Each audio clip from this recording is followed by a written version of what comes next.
Hello everybody, and welcome to SimracingOnline's first championship series of the 2026 years, and Happy New Year to everybody out there.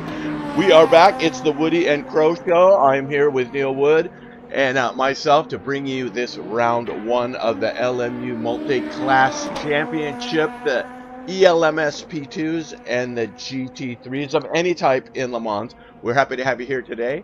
And let's talk a little bit about these cars. Woody, what do you know about these cars? Welcome, everybody. This is going to be very exciting. First venture into Le Mans Ultimate. But so we will be using the P2s, the ELMS versions. These are apparently the unrestricted versions. So if you're used to running the normal versions from the WEC, these have got slightly more horsepower, around 600, maybe 590 horsepower.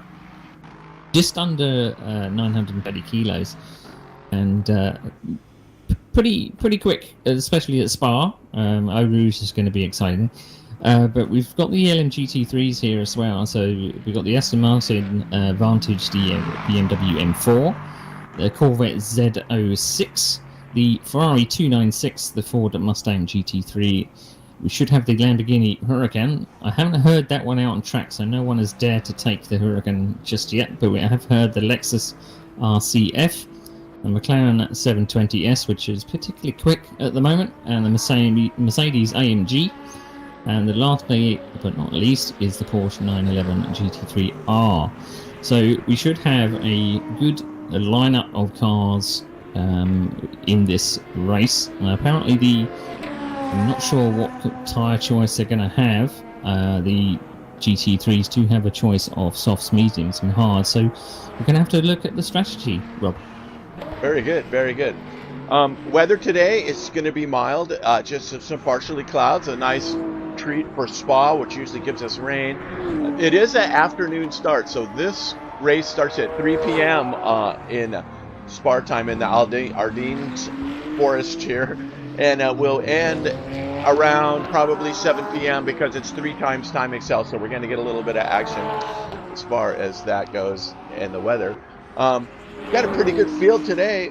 Got a bunch signed up. We'll see how many actually make it into the race. I think we got 20 drivers on track right now as we're currently watching GT3 class. Let's see, Tanner Selby. He's in AP. Lauren Martin. I'm trying to find one somebody on track. Philip Pitchler. Now here he's in a temp car. He will be in his original car once the session changes. But he is our 2025 World Series champion. Is Philip Pitchler. He took the 4 Series championship with the max amount of points and got himself a nice little reward from the 397, and they went ahead and volunteered and gave us a Race Pro membership, full Pro membership for 1 year for our winner. It's donated by our Factor Team 397 in Motorsports Games. So we want a big shout out to them for helping us out there. There's Andrew Harper. He's one of our classic painters. I don't know if that's his own paint job or not, if he has a Pro Plus account, but he is in an LMP2. Let's get a little look and see how our views are looking here. We got a little bumper cam here as he heads into La Force, and then here is our cockpit cam. We'll be able to follow the action pretty nicely with these great camera views that Le Mans Ultimate gives us. There's a little bit of action there. Just heading on up the hill.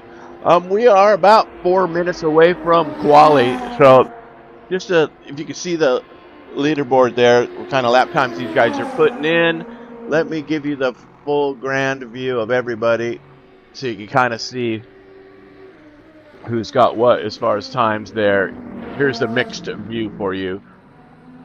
See 205, Tanner Selby in that P2's got the quickest lap.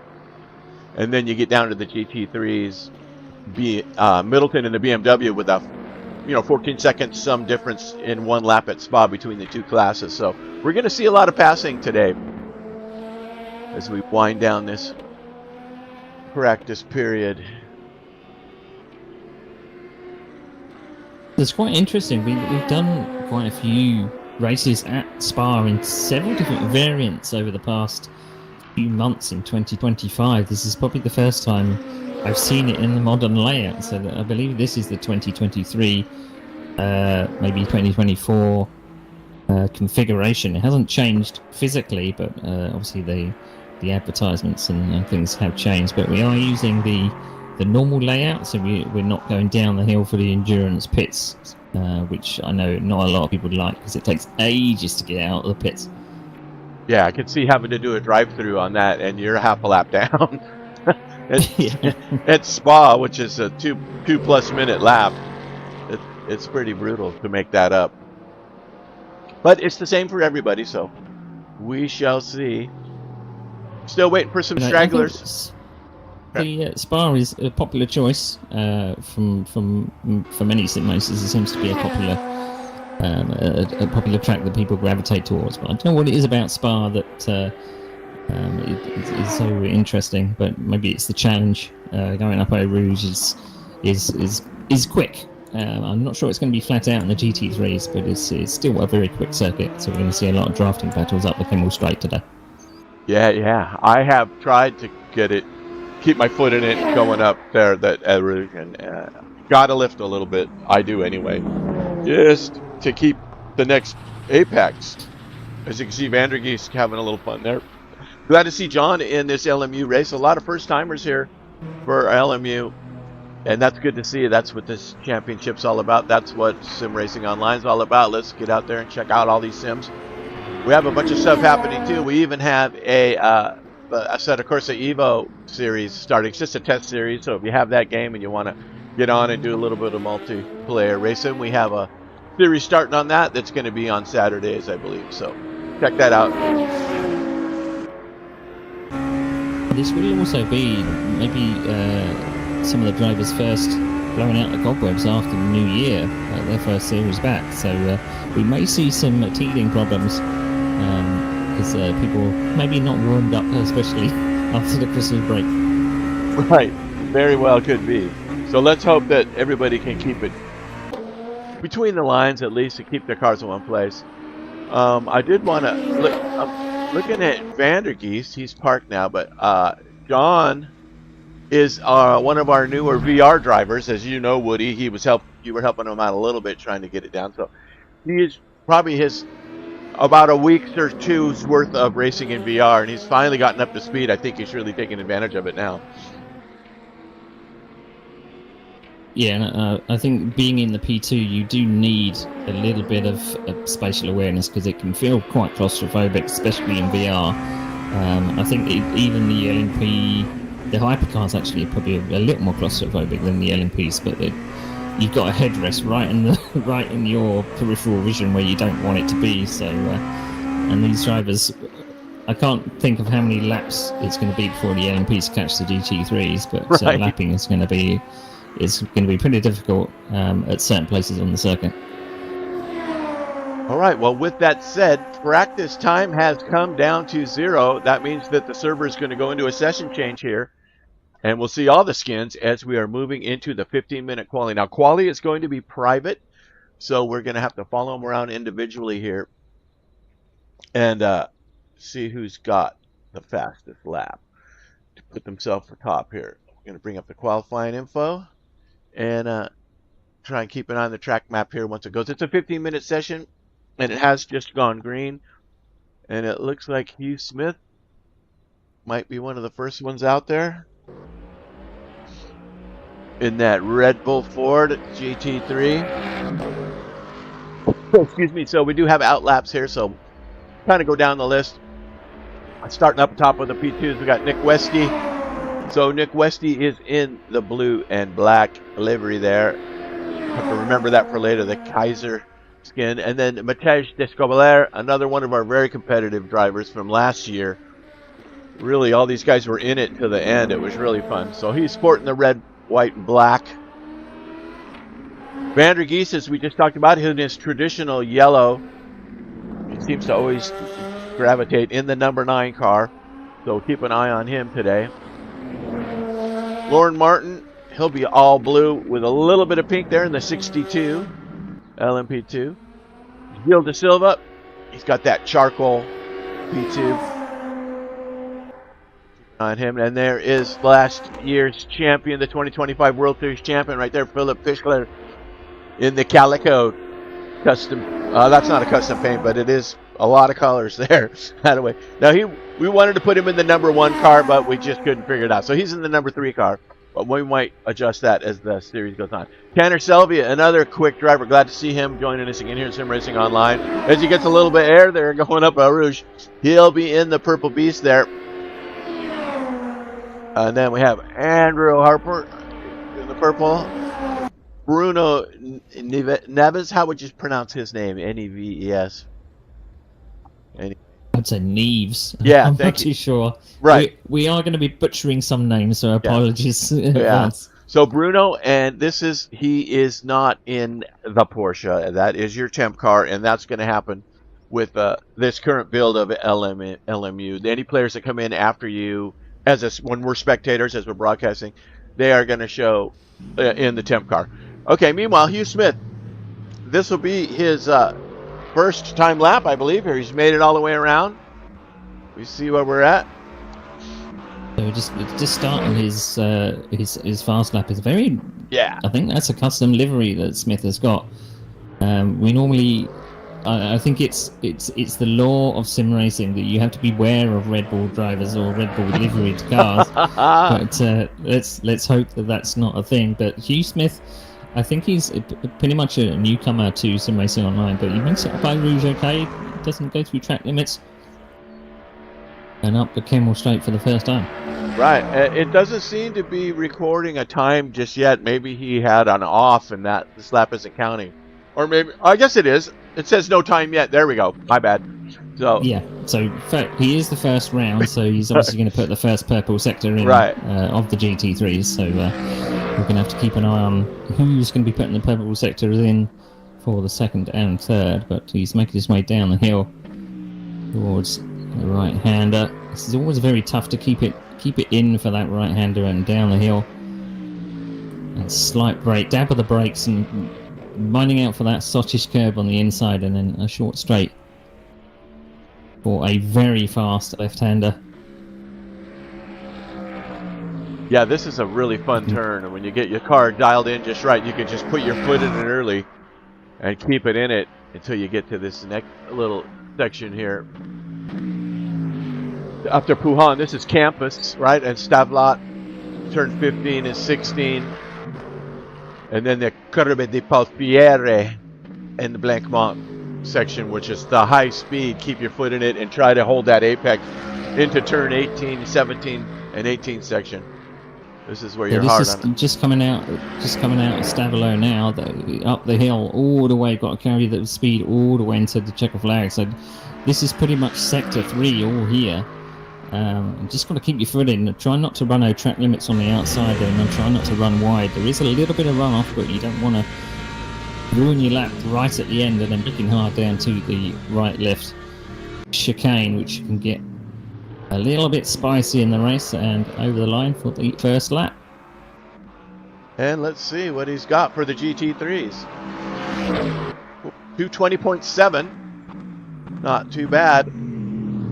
Meanwhile, in the P2s, Matej Descobar did put the fastest lap up there with a 2:03.127. It's his fastest lap. I'm trying to see who is coming around the bend here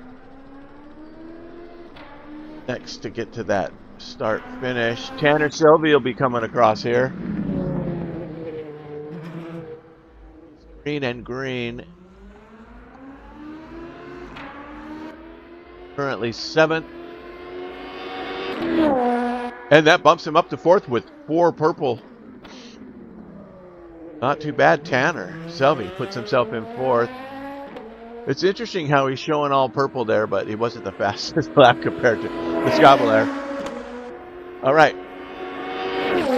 Grant Jones. And it looks like we are down to the 219s in the GT3s just now, because a newcomer, Michelle Rizzo, has just put in a 219.5.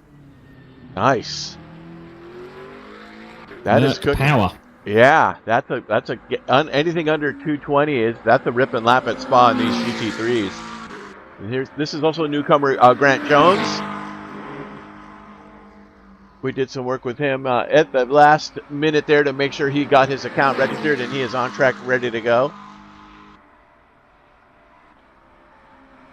Looking for Pino Piera. Also, he and Grant, I believe, together. I don't know if they're teammates or not, but they're both in that Ferrari, it looks like. Or is that the McLaren? I can't tell. I'm seeing a certain trend with the GT3s, at least. There's a couple of cars that people haven't taken. So I'm seeing a lot of McLarens, a lot of Mustangs, and I think there's only one Lexus in the field, along with a Merc. But nobody has decided to take the Lamborghini. I don't know if that was not in the choice, but we've got McLarens. They're usually at the top because of just how the straight line speed is, but we do have a lot of Porsches in the field, which is my personal favourite, just for the sound of it, I think. Yeah, I agree. I always tend to gravitate to the Porsche. As we're looking at Nick Westy here, he's yellow in his second one. So Matej has got that 202.8 still sitting atop up there. We are missing Tony Televitier today. That's who we're missing in the P2 classes. He's got that work schedule that comes out to get him every once in a while, and he can't make every race. But when he's here, you definitely know it. All right, so got Wesley, Pischer, Silver, Martin, and Vandergeest, your top 5 in LMP2 so far.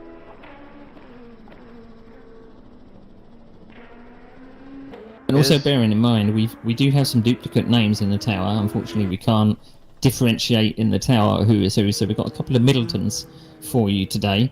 And I believe there's a couple of Taskers as well. So we're going to have to keep an eye on which one. Yes. Also, there's 2 Joneses. We have Grant Jones and Ed Jones. Just to make things difficult. And they're both in the GT3, so the Jones brothers. Oh, and two Hagmans. Yes. So it's quite the combo. This is good. Twins Day. You look at Andrew.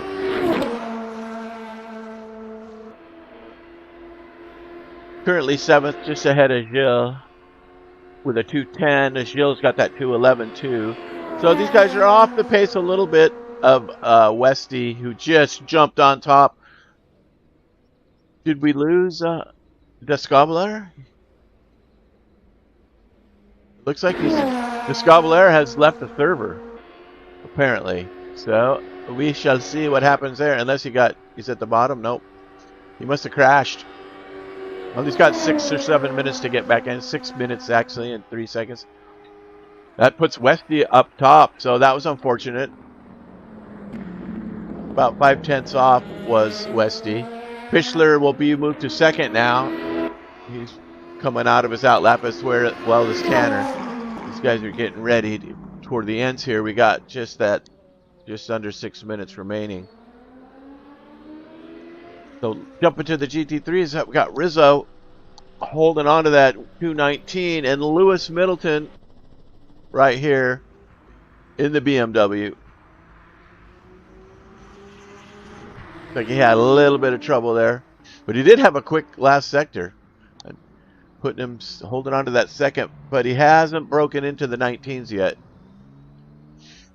And then, like Pereira has just popped up into third place there, just passing Lars Hagen for the third place on the road. And I think Rizzo was putting in some personal best, but I don't think he's not stretched his lead at all. But he's got about half a second or 6 of a second on the rest of the field, so that's a pretty stonking lap. But the rest of the field down to about 8th place, are all within about a second or so. So it's very close in the GT3s.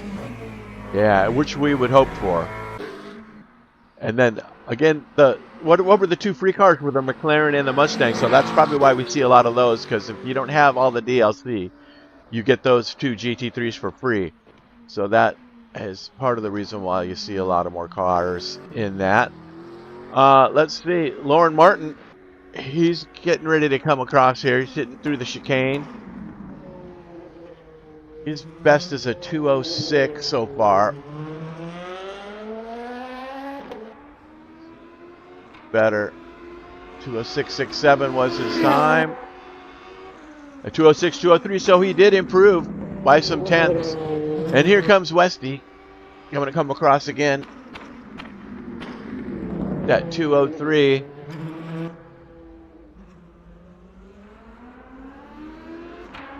See what he can. Oh, he's on an outlap, isn't he? Okay, now he's starting a time lap. All right, so with 3 minutes, this will be his. He might get 2 out of it. The time holds up. Okay, Descobler is back in, but he is lost his time. But he is back on the server, so hopefully he can get back out there. There he is now. He's in a temp car, so we'll just pretend that we didn't see that. Lewis Middleton has moved into second, right in. Pierre is still in third. Carl Middleton. Now, I believe these two are brothers. And Nigel Middleton, of course, is our founder of SimRacingOnline. As we all broke up from Race to Play, we were all refugees looking for some place to go. So a handful of us started SimRacingOnline some 10, 11, 12 years ago, whenever it was. And Nigel was a big part of that. He put it all together. He captured the domain name, all that good stuff. And Lewis and Carl, I think, are both either his kids or one of them might be his brother. I don't know. And then the Hageman brothers, Hageman, one of them loves the Porsche and the other one doesn't. So, as you can see, Lars is in the Porsche, and now Bjorn is in the Porsche too. So, I think it's Lars who typically is not in the Porsche, and Bjorn is our Porsche driver. But today, they are both in the Porsche, the two brothers. So, keep an eye on them. They're very fast and really good drivers. Fun in this competition anyway. We're winding it down. Lars is always normally at the top of the timesheets for some of the recent series that we've had. He's always there or thereabouts, but he's putting in a green sector in the first. He was running second early on in the session, but he's got a little bit to do. Get up from 5th on the road. He's only dropped about a second or so, so the field is still pretty close. Delvey comes across and doesn't move up, but here, let's see, Westy pulls into the pit, so he aborted that lap. He's not going to have time for another one. So Westy is done. And Descobler is still in the pit, so hopefully he's okay and not trying to do some kind of repairs to his equipment, as he hasn't come out for a lap yet after he lost connection there. 8th on the grid in the P's is Gilles De Silva. He's coming around for his time lap here. Take it to the pits too. Nope, he's going to come across.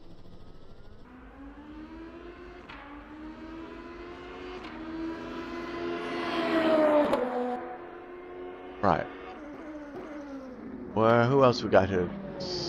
Andrew Harper's in that last sector 3. He's heading down Blancmont to the chicane. Green and green, so it could be a best lap personal for him right here.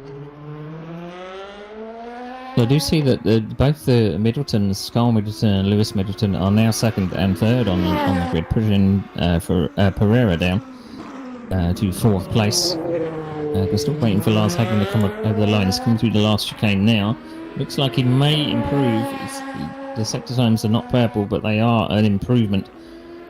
So from 5th, Dave's 5th, unfortunately. So I think he might have improved, but not coming up the order. But if people starting their laps now, they will get one more lap in. Right, they got to cross the line in the next 3 seconds or so, and I don't think that's going to be anybody except who's already out there. So we've got, what, 5 or 6 cars.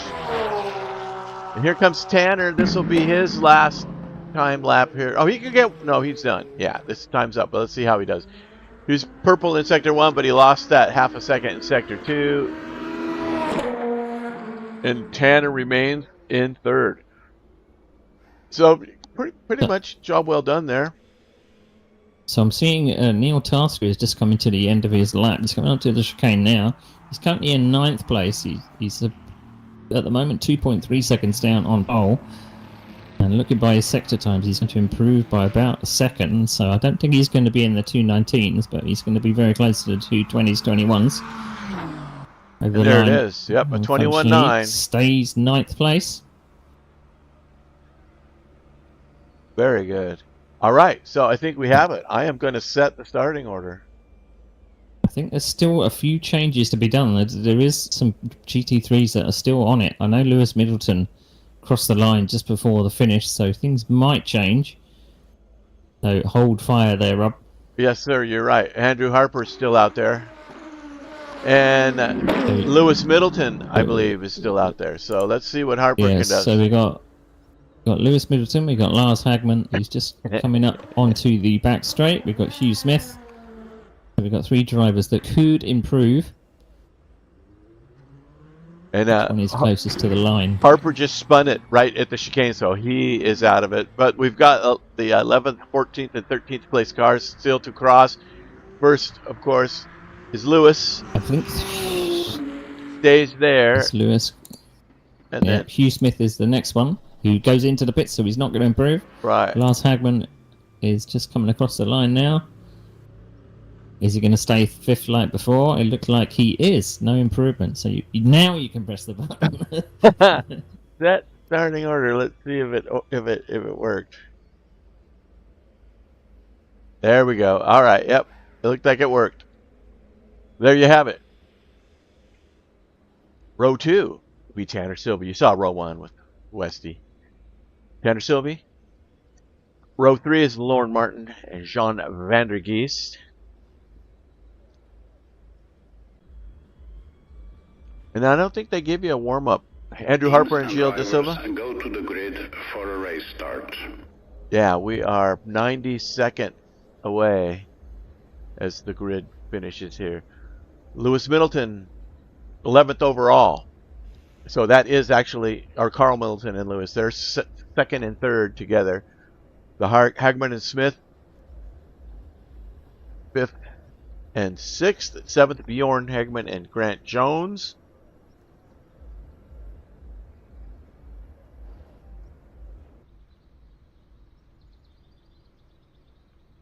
Right, Ollie Bateson. Dentanian, that's another Tanner, wasn't it? Tasker. So that's one of the 2 Taskers. Simon Bacon's bringing up with Ed Jones, Larry Thomas, and Stephen Winham are going to finish this off. And there is Mataj, who will be starting. Now, if I was admin on the server, I would have Scobler move up to the back of the P2s once they get rolling here. It's that short formation lap, though, so he's going to have his hands full. There you have it. All right, so.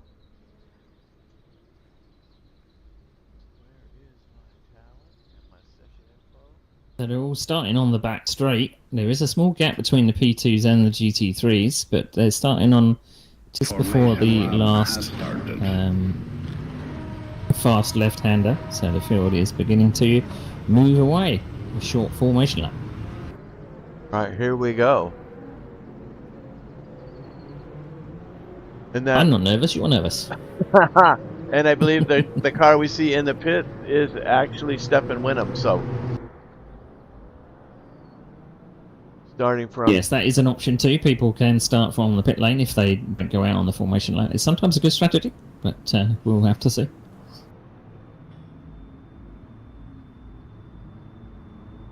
Right. Let's just hope that La Source isn't the source of impact. Coming around the hairpin for the chicane. Getting ready to take the green. Here we go. The 2026 season is about to start. Here we go. 90 minutes of racing with the sun going down. Green flag. Green and they're off. And it's a great start by Pitchler. Bueno Neves right behind him, and Nick Westy folding in there. Then the purple Tanner Selby trying to make his way, bumping himself into 3rd there. Nicely done. They've made it through La Source so far, and let's get to that Rouge before we jump to the GT3s. Let's make sure they get through here. Nicely done, nicely done. All right, they're clear. Let's check on these GT3s, led by Michel Rizzo. Yeah, GT3s did have a bit of a slower start. It looked like Rizzo was slightly quick on the formation lap, and he had to slow the field down just before the last chicane, but everyone is through and unscathed. Nice. Here is the pointy end. They let Combs into Brussels.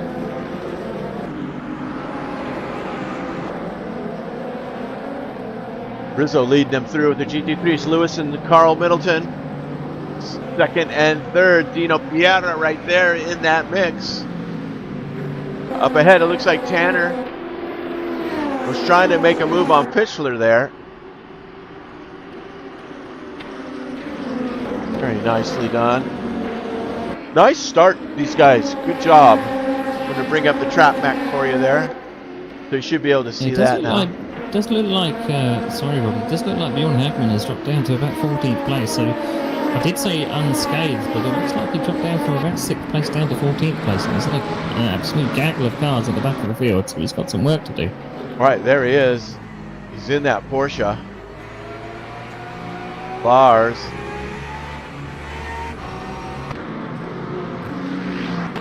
Fighting his way through. As you can see on the track map that Stefan Winham has gotten out of the pits and he is underway. As Westy comes across the line here for the first time, leading the first lap, it's Westy, Pichler, Selvey, and Nubes. Starting to stretch their legs a little bit there. You can see the glowing brakes.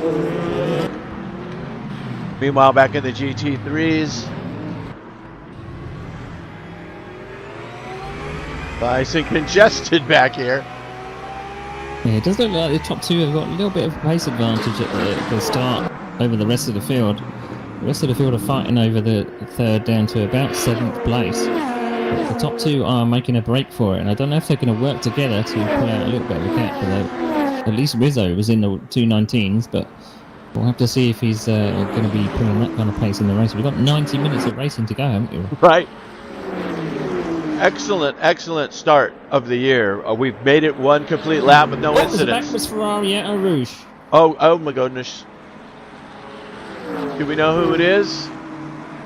He's just getting going now. I think that was Neil Tasker. Yeah, he's now missing a rear wing, unfortunately. He's got to do a whole lap without a rear wing. So that's a hell of a start too. I had to open my mouth, didn't I? I'm sorry, Neil. Commentator's curse strikes again. Meanwhile, Grant Jones and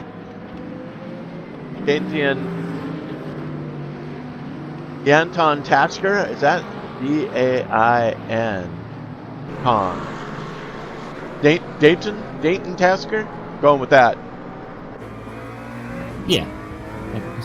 It sounds at least legible. All right.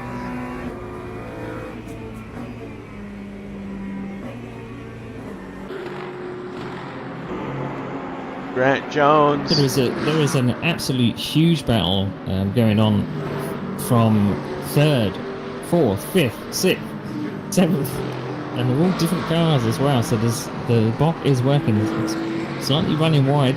So Blue Porsche is at the head of this group, and then we have a McLaren, and a Mustang right at the back of that group. So a noisy bunch. Yes, they are. That would be the two Middleton brothers, Rizzo out front. But then behind them, they are all within a second of each other. Jeez. The pressure is on. Carl with Hugh Smith right on his tail in that Mustang. That Red Bull Mustang, you got to beware. Meanwhile, up at the top, Tanner and Philip Pichler. It looks like Tanner is trying to get his way around here. And Lacombe's got to get this all just right. Use as much curve as possible to keep your foot in it right there. There's 789 section coming into Brussels.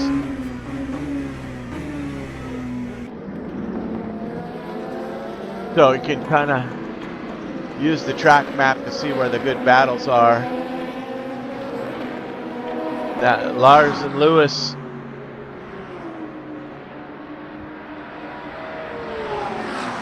Dino right on his tail. Dino's looking like he has a little bit of a run here. He's trying to use the draft maybe.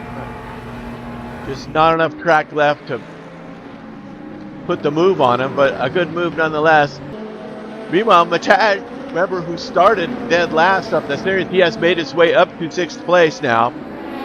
He did set that pole lap, so he is one of our fastest cars on track. So let's see what happens here as the 5th and 6th place battle is heating up here, as well as Tanner Sylvie here going after, well, Westy's, what happened to Westy? Westy has retired. No? Westy's in the pits.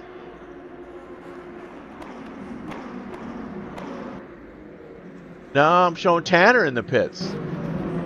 It does show that Neil Tasker has retired. He might be our first GT3 retirement, so I don't think he wanted to spend the rest of the lap going around without a rear wing. What the heck was that? First retirement. Bjorn is having trouble too. Like Bjorn just got going again. Yeah, did we have? Maybe he got caught up with the accident in Eau Rouge. Maybe he had to take avoiding action, so he's dropped. Well, he's still in 14th place, but he's stopped. He's dropped a ways away back from the rest of the field, so he's got 38 seconds to catch up. And I believe there is a pit stop in this race, isn't there, Bob? I think there will have to be. We kind of worked it out. 90 minutes on a full tank. You might barely make it. Some cars will, some cars won't. And then there's the rubber factor. So they have 12 individual tires, 3 full sets to use. And we'll see what happens as it becomes nighttime. But yeah, most unfortunate, that is definitely our first retirement out of the 25 drivers. Neil was the first one to go. Sorry, Neil. Hang in there, it's a long season. So you see the gap back to Pitchler there. There is your second place P2 car. And then the GT3s. Rizzo is just schooling the field here. He is running away. You can see Middleton in that red and white BMW trying to close down on him. There is the gap. That's what consistency does for you. We did have a flurry of activity at the get-go. You can imagine that a lot of these drivers, once they're close together, they're jockeying for position, but maybe a few of them settling down into race or fuel conservation mode. They trying to hit their fuel number, because as we know, if you can go fast, you can fuel save, you can finish way up the order, because it is quite a long pit lane. It isn't the endurance layout, but it still is a long pit lane, so saving a bit of fuel can go a long way. Good advice.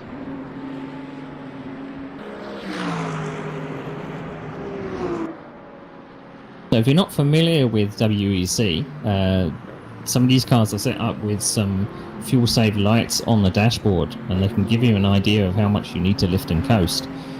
So you may see when you go on board with some of these guys, if it's active, some purple lights will appear, or some blue lights, I can't remember which. They will appear on the dashboard, and that tells the driver when to actually lift for the corner. You can save some fuel by lifting a little bit early, coast it into the corner, and then brake. Solid advice. Jones and Middleton. Jones putting a little bit of getting the fangs out here. Yeah, it does look like Carl has dropped back as well. So Carl was he managed to get up on the second row of the grid, but he's now dropped down to 6th place in there.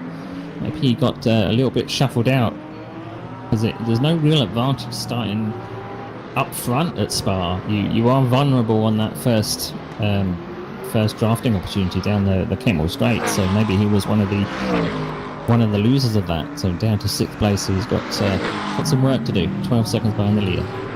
Yeah. And like we've been talking about, this is an extremely long race. Oh, we got another incident here. Stefan Winham. Where is he? Oh, he's back in action. Okay. He had a slight off there that I just caught the tail end of. As you can see that the track map, they're getting a little spread out, with the exception of Vandergeest here having a battle with Lorne Martin on his tail. Yeah, Stephen Winham will be the first to be lapped by the P2s. With 1 hour and 19 minutes to go. So the low light should come into play, as you say, Rob. The sun will be setting, and it may be that the sun might set in a particularly awkward place for some of these drivers. The low light and the sun coming across the dash will blind some of these drivers, I'd imagine. Yeah, I'm waiting for that sunset to see what's going to happen there. Trying to see if the auto cycle works here. One thing I wanted to show you was I'm going to turn off the tower really quick, and we're going to go watching Vandergeest here and get a look at the onboard HUD, because it's a really cool feature. So you watch him go up on Rouge, you can see the gears and how he takes it.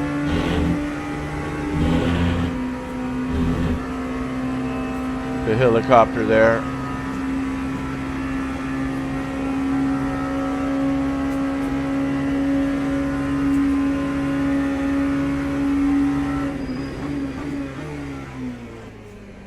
Gear inputs, brake inputs.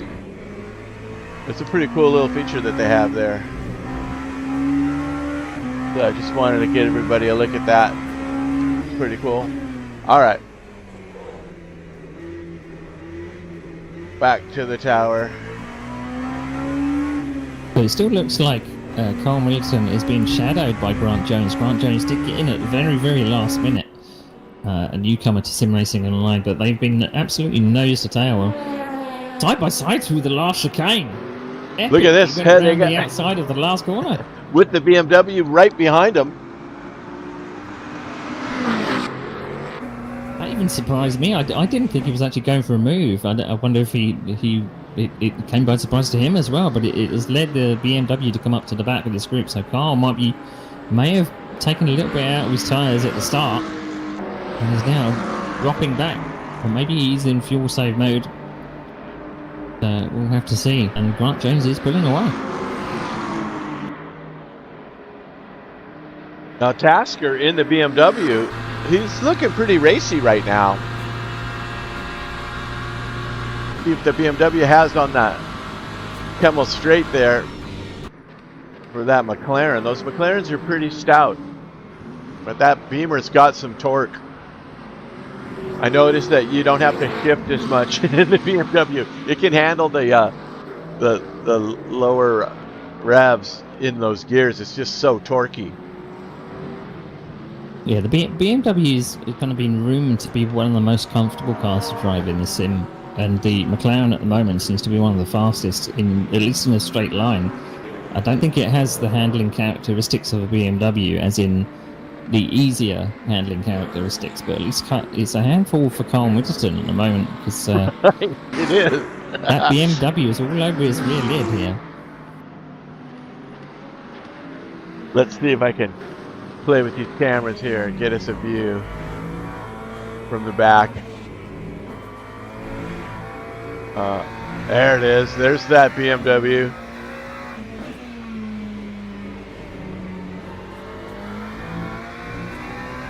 Carl definitely has his hands full.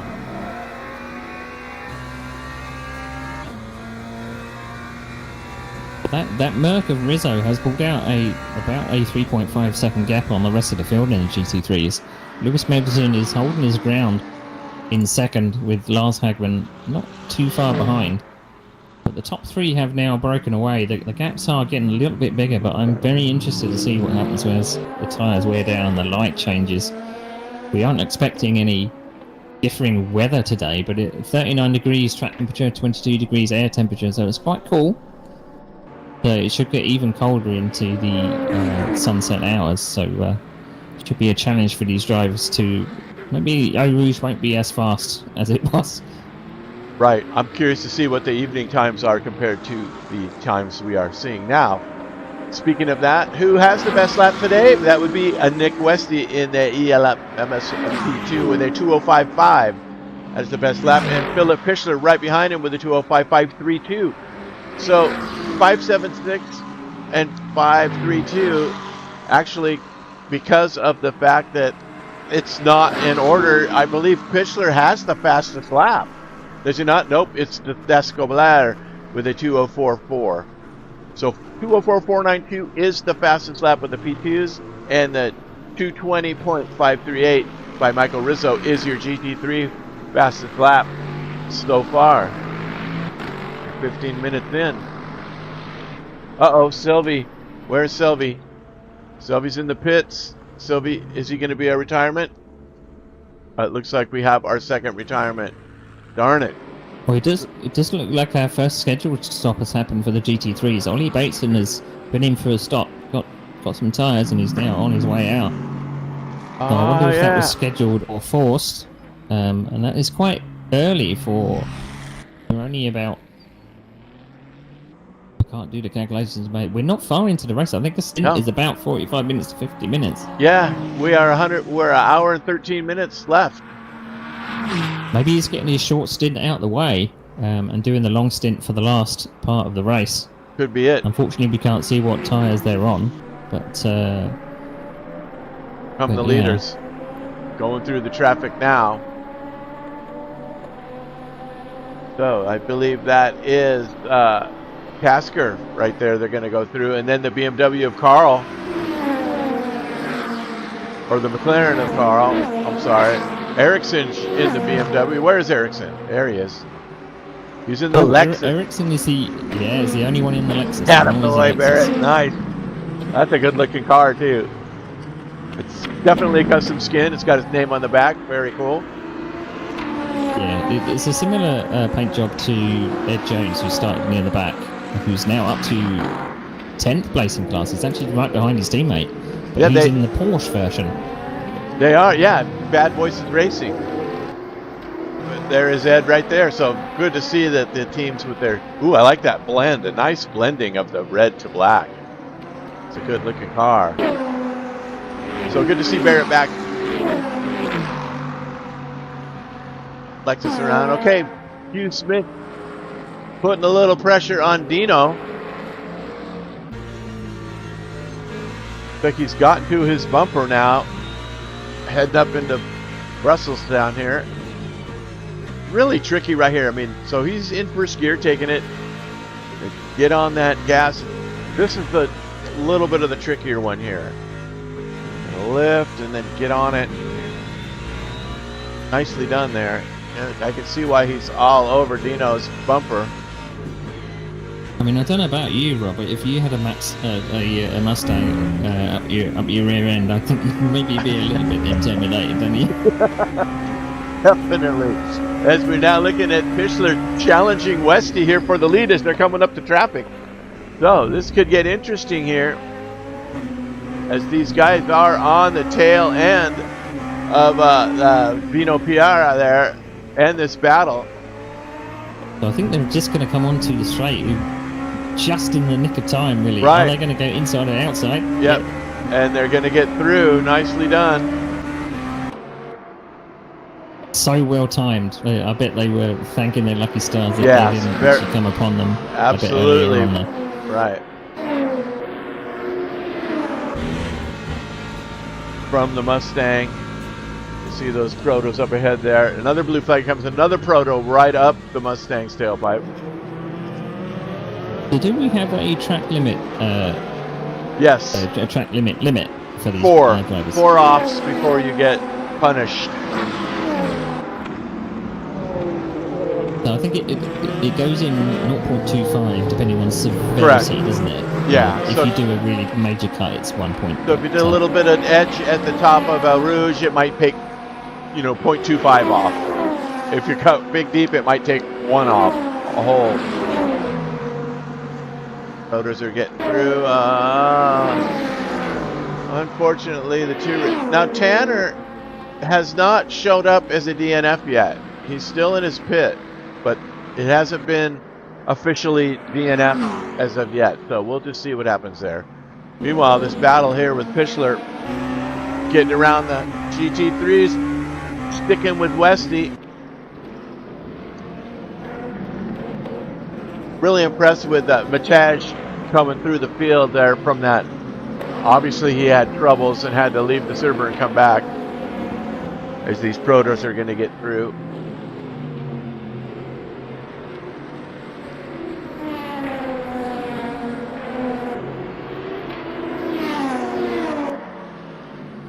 Here is the leader of the GT3s with the P2s approaching.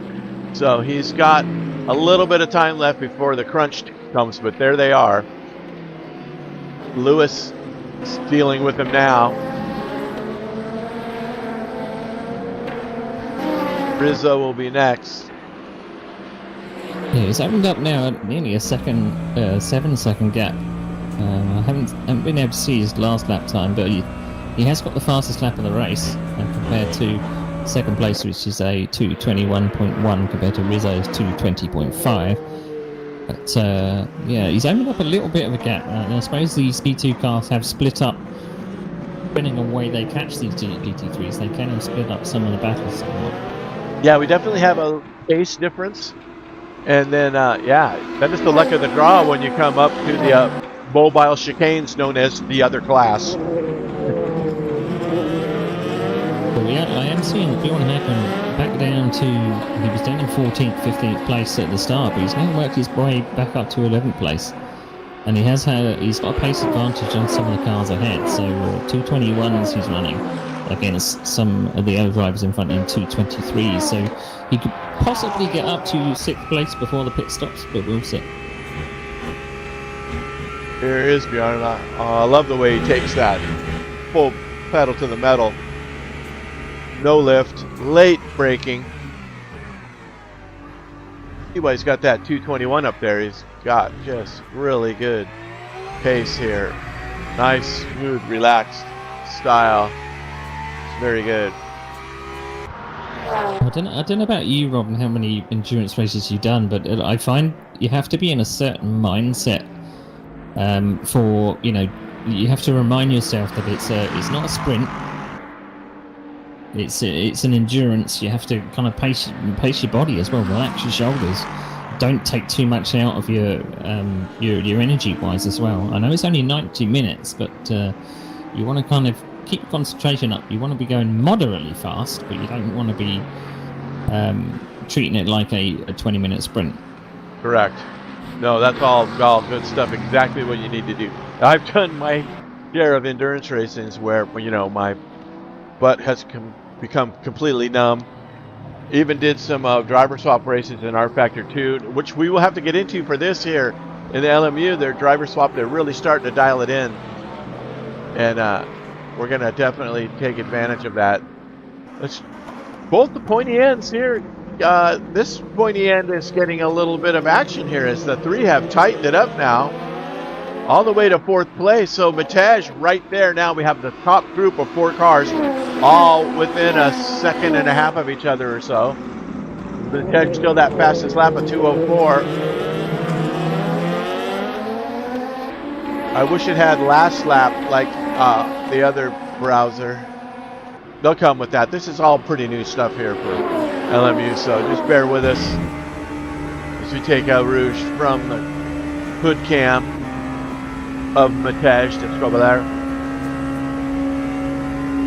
Remember, he was the fastest car on track until his disconnect, so he's made it all the way back, and he's challenging for the podium now. Philip, full of confidence from his 2025 World Series victory, is really putting the screws to Westy here.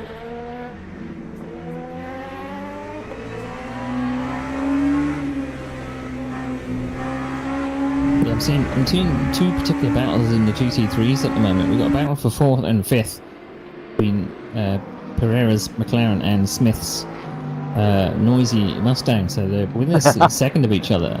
And we've also got Carl Middleton, who again seems to be heavily hemorrhaging time down to 8th place now, so maybe he is going for fuel saving strategy. But Barrett Ericsson in that noisy Lexus is right up his rear end, and he's bringing in his teammate as well. His teammate's not far behind, so he's only about 2.5 seconds down the road, so teammates in sight. He's got someone to chase. Oh, Bad Boys is racing, so it looks like Ed Jones is covering his rear for him. He's got his 6 in case anybody tries any funny stuff. Jones is back there. And there is the 2 Bad Voices Racing teammate. Been around for a long time, Bad Voices. Good stuff. I seem to remember a bit of lore for the SimRacingOnline diehards. I think Barrett Ericsson used to run a car called the Foot Sniffing Pig. Yes, absolutely correct. The Foot Sniffing Pigs are still a thing. That skin is still alive and well in R Factor 2. I always used to shadow when I went past him. The foot sniffing Or he pigs. passed me, but you know. Well, back in the R Factor 1 days, 100 years ago or so, that's when we were all racing. The foot sniffing pigs were big in R Factor 1 too. Good stuff. Yeah, don't take that out of context. Oh, and it challenges, nearly takes the inside for Carl Middleton. But I think he should just be waiting for the straight to see if he can draft this McLaren. But that McLaren is faster in a straight line, but he does have the legs. He may be able to get up the inside into the chicane. Hold on to your hats. Yeah, he is just, Barrett is all over him.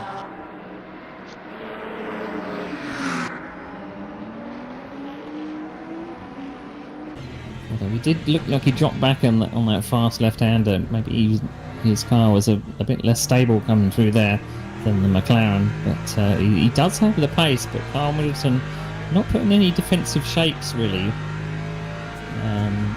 But it's making it challenging. Yeah, I think like you said. Fast in certain parts of the circuit. As Carl Middleton goes wide, commentator's guess yet again. Just enough wiggle room there for Barrett to try and stick his nose in. This could be dicey right here, La Rouge. It looks like these guys are savvy enough to know where and when, and they're not going to push it at these extreme sections where, you know, they could one false move ends their race. But I think you have to be very careful as well coming up by Rouge, particularly in the draft of another car. We have seen I have seen replays of other cars just completely losing the rear end. Westy had a spin. The leader has spun at the chicane and the last turn chicane and has given up 3 spots. That puts Fischler in the lead and Bruno in second. Matej is up to third now. Westy, I just saw the smoke. We just tuned in right as he spun and the other classes got by him. So Westy, a little bit of bad luck there. And now Neves going to put the pressure on Fischler as they head up the hill. You see the shadows are starting to come into play here. Sun slowly going down at warp times 3x speed. So a little bit of change at the top there. Meanwhile, the GT3 is still no change.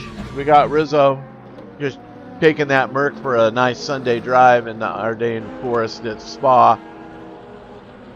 Then not too far back is Lewis, some 9 seconds or so. So, fourth place is out again. Where is Westy? He had another little bit of an issue there. I wonder if Westy's tires are giving it up after... Heck, it's only been 29 minutes. We got 61 minutes remaining. So that could have been the case. Vandergeest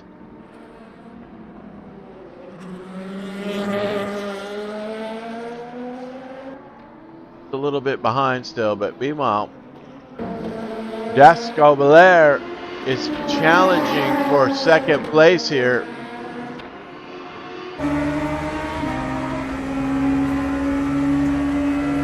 Oh, this is a good position to be in for Matej. He might have a run here if he gets a little bit of a window. Top 3 P2 right there. All in a nice little group. Oh, and there goes the other leader. So Fischler had the same mistake as Westy, but on the other side of the chicane. Westy spun before the turn. Don't hit the wall, Philip. Oh, Fischler. What's that going to do for Westy? See, Westy's still a little bit behind, so. Holy smokes. Fischler now in 4th. Westy takes over 3rd again. I'm telling you, Matej smells blood, man. He is going to go from last to 1st. As they're coming up on the GT3, that is the 13th place car of Larry Thomas in the GT3s. There is Larry in that McLaren. And she's got a couple of bloodthirsty P2s chasing him down, and they get through with no incident.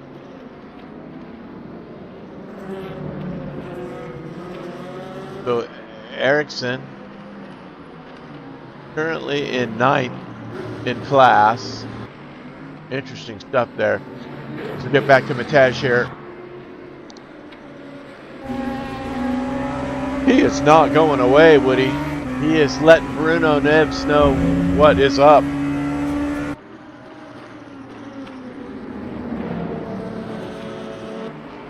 I'm still fascinated by the it's not a battle for up front, but the battle back in the GT3s. We've got, it all seems to be a McLaren versus something else. Right. McLaren seems to have that top speed. It's able to stay in front. So we've got a McLaren versus a Mustang for 4th and 5th. And then we have the McLaren versus a Lexus, I believe it was, with Middleton and Ericsson. So correct, yeah. That McLaren is being able to scrape through just by top speed alone, it seems. It is one of the quicker cars. And it's one of the free cars, so. Is that a coincidence? Yeah. I wouldn't know, but I don't mind. Uh-oh. Who we got down now? Dino.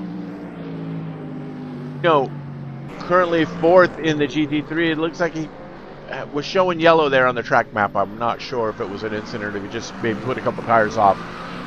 The software will show me that as I'm looking. 11 and 12. Yeah, that's Hugh Smith, not too far back. There he is in that Mustang. There's your gap, chasing down Dino.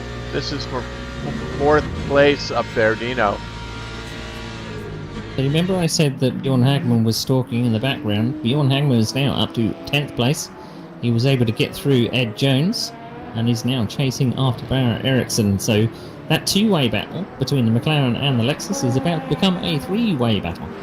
Very nice. Yeah, well, we know you can't keep these guys down there for long.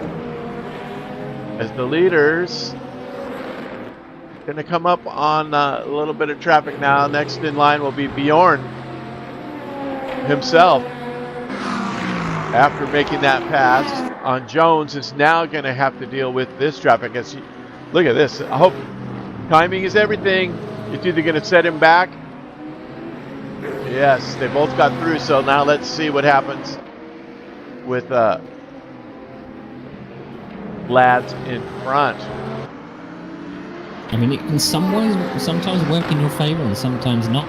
If you get passed by a P2 in a good place and the cars ahead do not, you can obviously capitalise on that. But it looks like they were able to get past on the fastest parts of the circuit, so no time lost for these three cars. But it won't be long, I think, before Bjorn Hagman is within reach, and we'll see Porsche versus Lexus. There it is.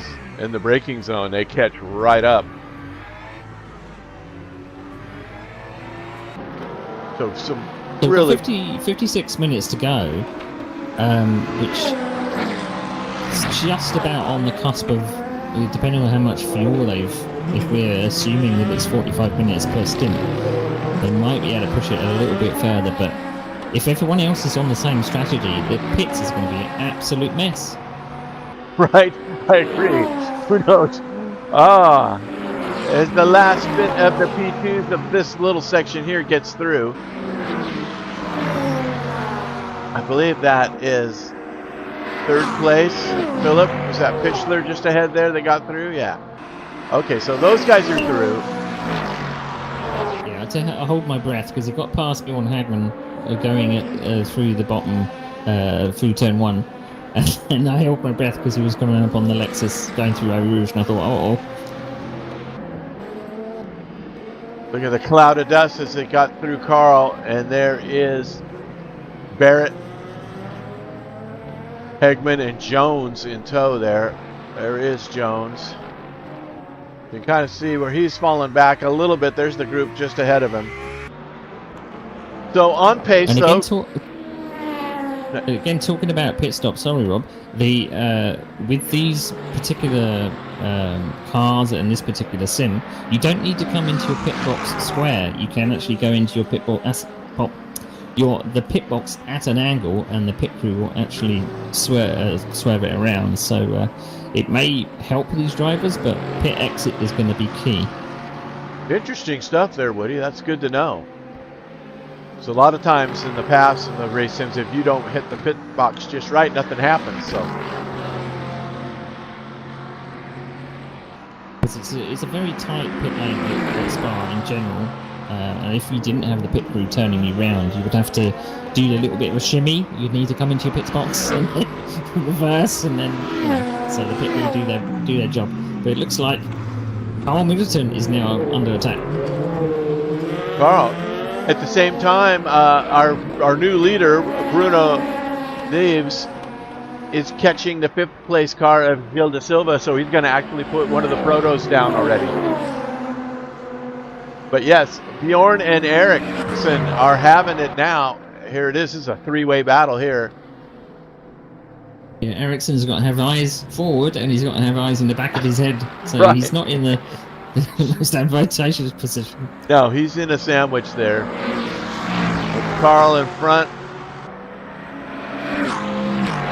Barrett in the middle. And Bjorn. Porsche versus Lexus. Let's see what it's like up this way.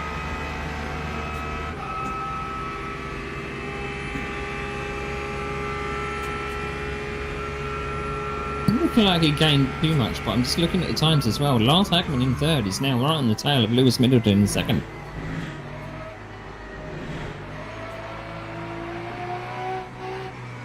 BMW versus Porsche. Yeah, let's check that out. What happened to Matej? Matej, it's in the... He's out. Oh, tell me we lost another one. It looked like he might have been having some internet issues in practice, so maybe it was a technical problem. So yeah, let's hope. He may be able to get back in. I can't remember if there are race rejoins. I think there are. We'll have to see. Yeah, we can't get into those deep files yet with LMU like you can with R-Factor 2. Or you can set that stuff up. But we shall see. As this battle with Lewis and Lars. And Jean Vandergeest is in trouble there. You can see his car is completely covered with dirt. He's had it off, but he's still in it. So good to see that he's survived that. Meanwhile, into the BMW of Lewis. It looks like he had the legs on the straight. I think he probably got a better exit out of Radion there. And the Porsche was lagging a bit behind. Lost a little bit of ground. And maybe the good handling of the BMW was advantageous through one of the fastest corners on the track, or one of the most difficult corners on the track. Right. Looking at the lap times as well, Lewis Middleton's best is 2:21.1, and Lars Hagman is not too far behind with the 2:20.8, so they are very similar in pace, but it's a little bit of a pace advantage, but is that enough? Yeah, it all depends on where. You not only have to have that little bit of a burst, but you also have to be able to find the part of the track where you can use it. These three. And surprisingly, that Spa having lots of straights, it's seemingly very difficult to pass with the different characteristics of these cars. But that the battle for 8th, 9th, and 10th is hotting up. That's a really good fight here.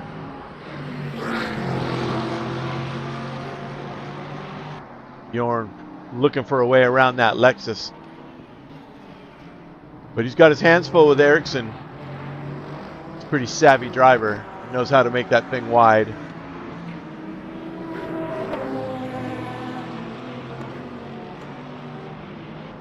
Yeah, I think I'm impressed with the driving standards. Even after the Christmas break, it doesn't look like people are using their heads. They're using their racing brains. They have their mind to this is a 90-minute race. Not making any rash decisions. Dog Vandergeest in the pits there, and here he comes out now. I believe. I think he's rolling. Yeah, he's rolling. So he's got a car all shiny and new again. Look at that! Great job that his pit crew did. That is a nice looking skin. That's one of the defaults anyway. Leader of the P2 Bruno Neves has like an 8-second gap now over second place Westy. So a little bit of mix up. And did we miss a pit stop or two? Does this thing actually show us? I'm gonna see if the leaderboard shows number of stops. I'll put that on there, see if it works any better than the R Factor 2 one did. Meanwhile, this is still the battle to behold. This battle for the mid-pack. Oh, and Ericsson's in. Pitter. Yep, that's Ericsson. Very good, very good. I did see him take out the what they call the commitment cone for the pits. I'm wondering whether he will get penalised for that. See, because if he hit an object, it would show up on his safety rating, maybe. But Vandergeest is back in. He's got his work cut out for him. And then, look at this traffic jam. Holy smokes. There is some dicey racing there as the P2s get through those GT3s, Lars and Lewis. Here comes another one. Is that Vandergeest? I believe that's Vandergeest. Going to get through these guys after his pit stop.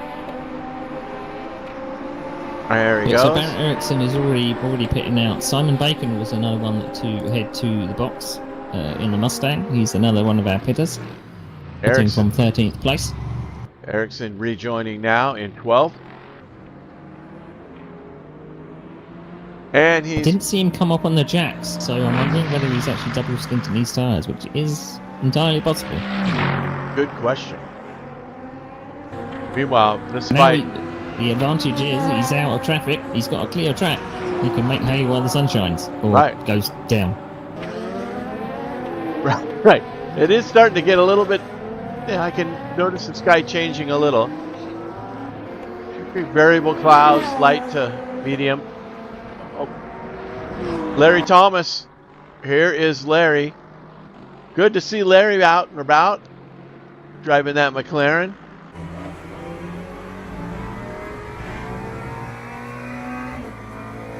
The one added thing about Barrett Ericsson going into the pits, this has now unleashed Bjorn Hagman to now attack Carl Middleton, and he's right up his rear end coming into the final chicane of the lap. There they are. McLaren versus Porsche. Great battle here. We are coming up to half distance now. It just depends how people were saving their fuel. So we should expect a flurry of pit stops, I should imagine.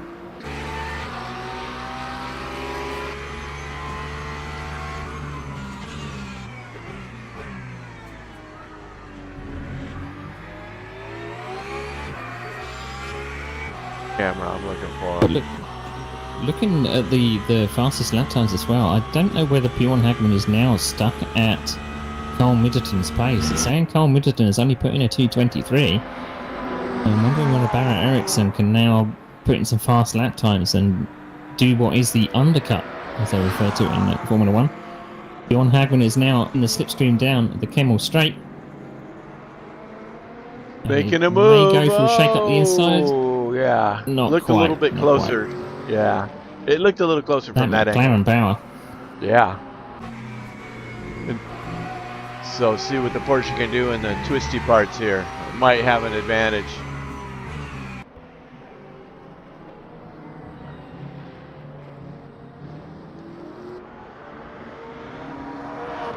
Who's making it wide? His brother is in the kind of the same situation, but in the Porsche as well, stuck behind a BMW this time. So how does the Porsche fare against the McLaren and the BMW? We'll have to see. Look at this, he is all over him. Yeah, I want to jump to that Hagman-Middleton battle here, but it looks like they've got the gap to over a second now, so they're not quite as tight as these two, Porsche versus McLaren.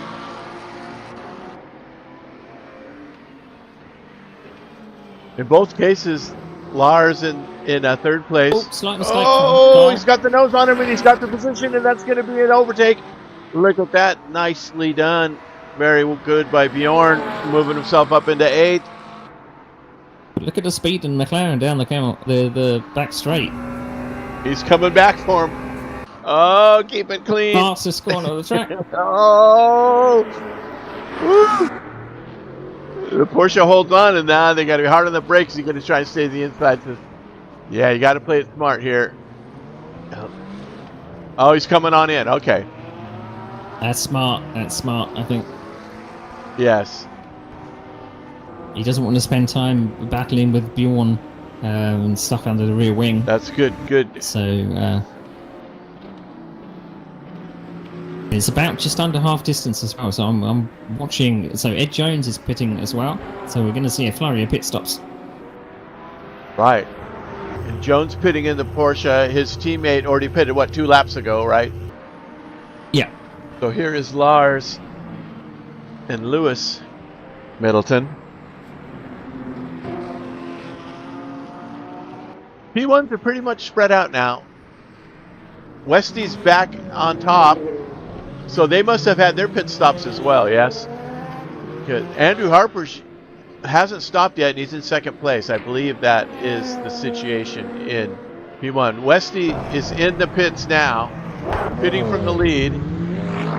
So here we go. This will be it for the last half. They're pitting now halfway through. Very good. As you see Jones now leaving the pits in the Porsche. Got GT's in there, so nicely done. That's going to move Andrew. He's going to stay in second.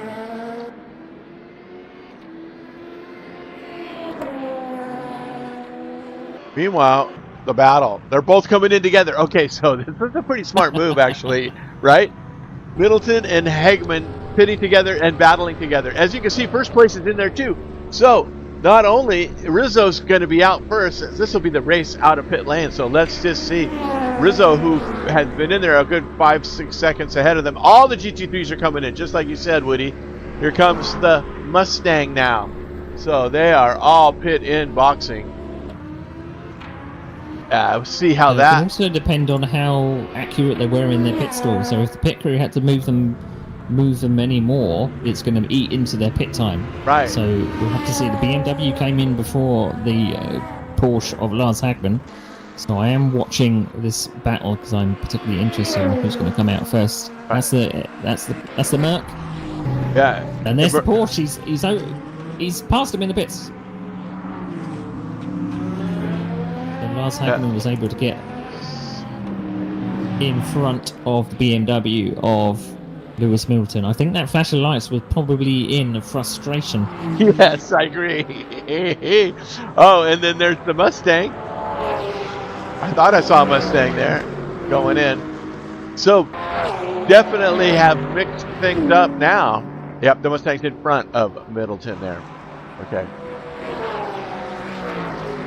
So Bjorn Hagman is now pitting at the same time as Tasker. So who is that? That is Stefan Winham in between the two of them in the Mustang. There's Stefan. All right, very good. Simon Bacon, we haven't seen him. And he is in his sideways pit. So interesting. Ollie Bateson. We've got to check in with these guys here. So it does look like a few of them, I'm seeing a few of them pop up on the jacks. So there's some varied strategies.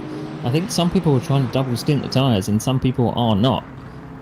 So I did see that Bjorn Hagman popped up on the jack. So he's going for a full-out assault. And not saving any of this rubber in the last half of this race. So that means he's come out in 8th place, so he's got some work to do. Carl Middleton just got around Ed Jones there, right at La Source. Follow these guys through Eau Rouge. According to my information, I think it's only the top 2 in the GT3s that haven't pitted. In fact, the leader, Pereira, is coming in now. And Grant Jones is coming at the same time, so that will be probably the last of the GT3s to pit. There's Pereira. And the There's other... a P2 in the gravel at the end of the lap. Grant Jones.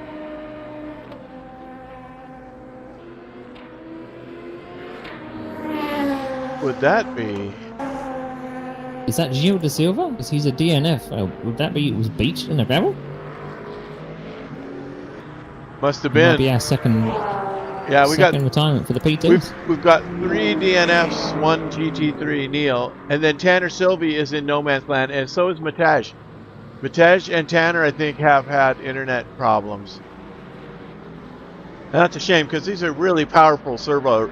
You know, these are the 397 Motorsport Games servers, and they're in Europe. I picked a European one for this. Is most, you know, that's 90% of our drivers, so I don't know. Grant Jones and Pierre coming out together. I think they've come out in the order that they went in, so they haven't lost anything. Yeah, 5th and 6th place. Got some drafting partners. They look like they're actually teammates, aren't they, from their pack jobs? Yes, Dino, Pierre, and Grant Jones signed up together. They were on Discord with me. We had to get a few things sorted for them. Oh, Spirit Erickson had a little bit of trouble there. You saw him taking a marker with him. He's got a little bit of body damage there. It showed him off for a minute. He's currently in 9th. Let's check out, see if his wheel is straight. He did. Doesn't look too bad. I think he's okay. All right, well, good luck there for Barrett. Hope he can hang in there. Vandergeest currently in 5th. The remaining, which is last of the P2s at this point in time.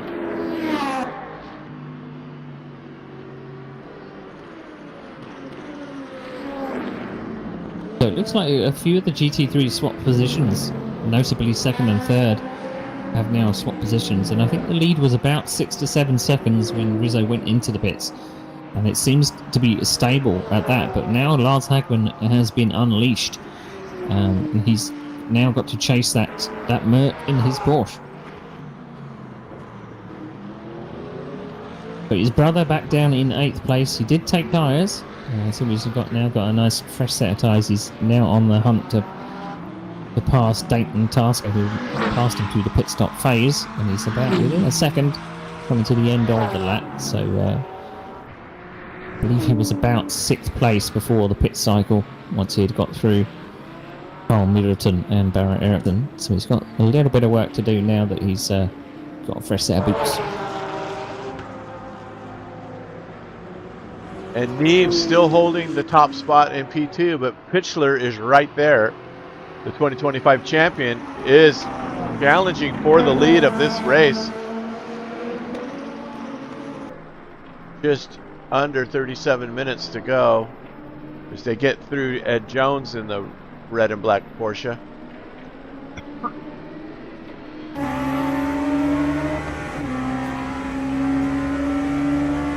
Well, as we mentioned earlier, Robert, Studio M397 are putting driver swaps into the public multiplayer of this game. I don't think it's come to hosted yet, but that should be a good addition because we have the engineers already in the game where you can spectate your teammate and adjust his pit stop.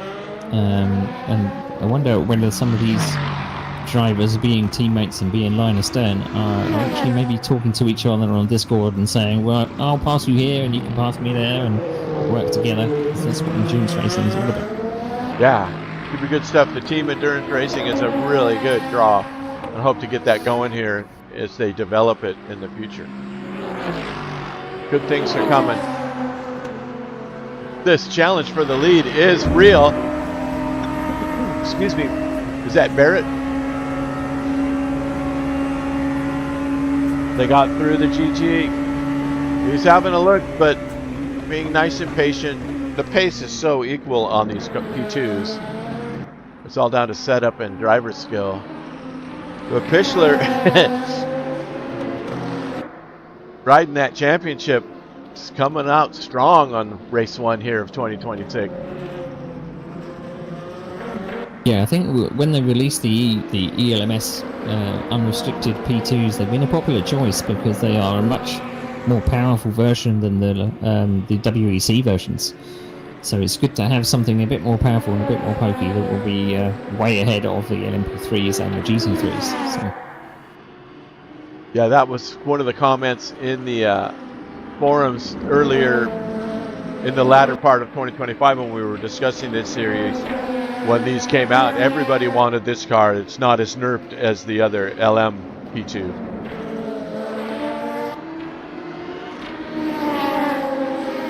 A little more raw driving. I believe the GT3s do have ABS and traction control. Yes. They are kind of, I would say, a bit more helped by electronic aids than the GTEs, which were around in 2023. These are the 2024 and 2025 GT3s. They still are a popular choice and pretty quick still.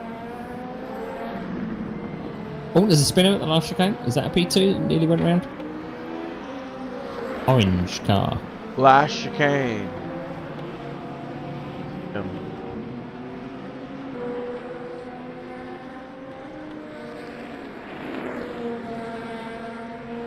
That would be coming into the pits now is Barrett again. Could have been him. But he's so it was Neves that went round. Neves just had a half spin out the chicanes, now down in third. And that puts Westy back in the lead.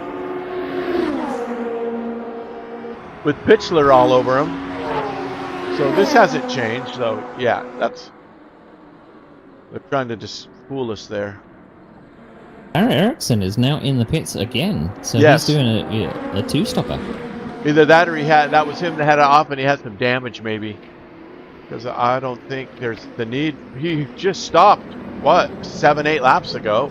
He was the first of the GT3s, wasn't he?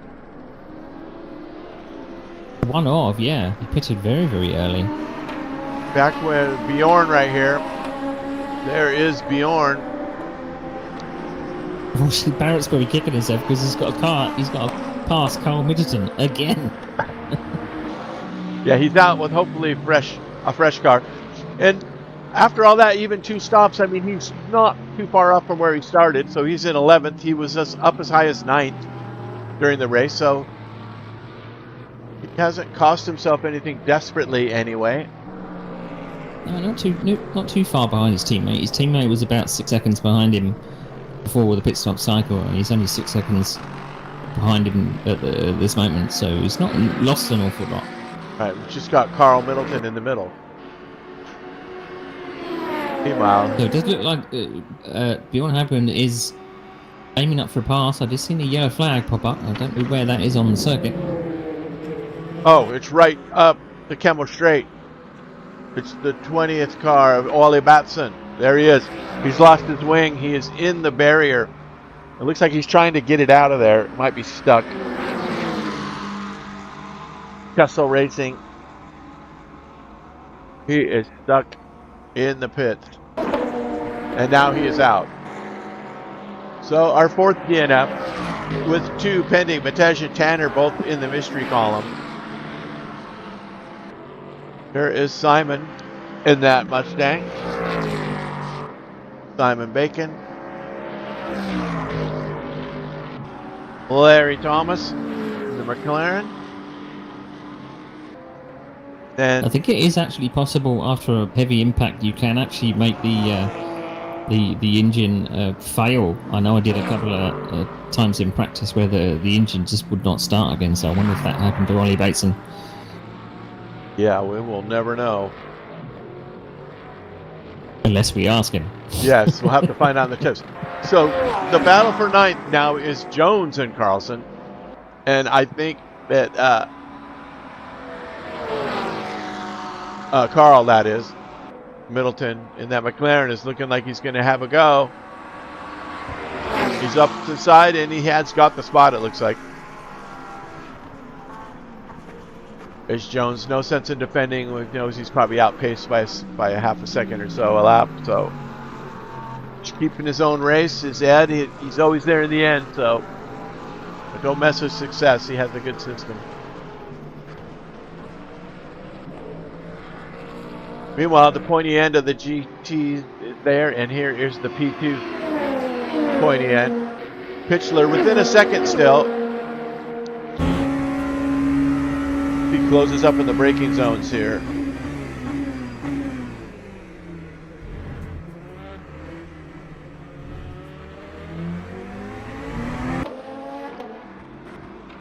And then Grant Jones, the teammates, Sierra, I'm sure these guys joined together, so. 5th and 6th place currently. I'm also seeing that since the pit stop phase, Rizzo has pulled out a 15-second lap. I expected Lars Hagman to actually be closing up, but it does look like he's now gone into 5th gear, as it were. Maybe a new set of boots as, and he's now pulling away. Fastest lap time of 2:20.2. Nice. It looks like this group here is catching up to him, I think.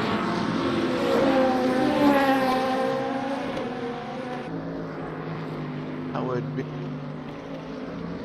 place overall. No, he's still wide open out there. These guys are ways back. The P2s are in the 9th place GT3 cars now. The two teammates there, Chiara and Jones. So the leaders of the P2 have gotten through them.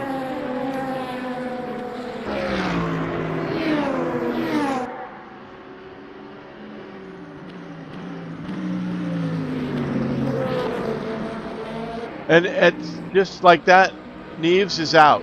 So whatever happened back there, it cost Neves the race, and he has also DNF'd. So he led a few laps, and now he's put the car in the garage as we watch these two leaders battle here. I was just looking at the biggest winners and losers throughout this race. We are 2/3 of the way through this race. We've got just about half an hour to go, and it does look like Jones was up 7 places from where he started.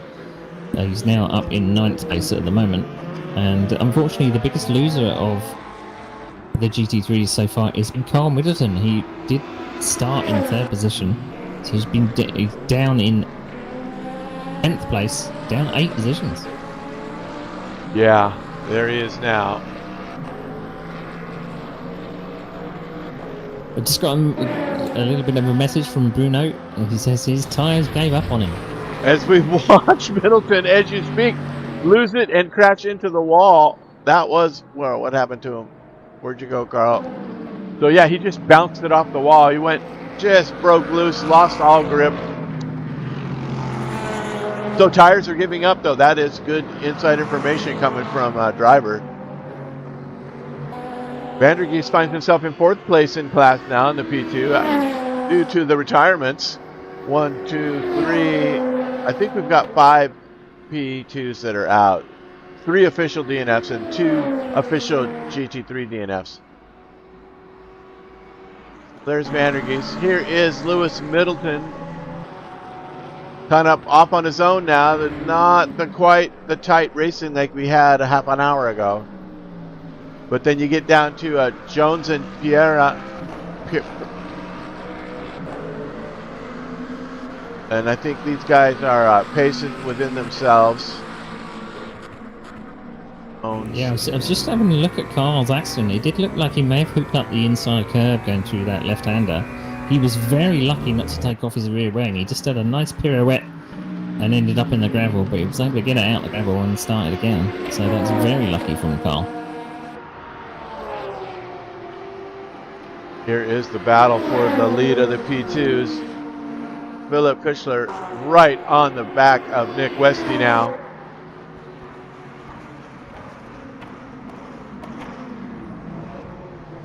That's Lewis Middleton in the red and white BMW that they just got through. Next in line is Lars Hagman. As we were talking about Lars, he's in 2nd place now. But what happened to Bjorn? Bjorn is down here battling with Tasker. Yeah, still in 8th place. He's still behind that BMW, that pesky BMW. He always seems to be stuck behind somebody. He's never had any clear air. Oh.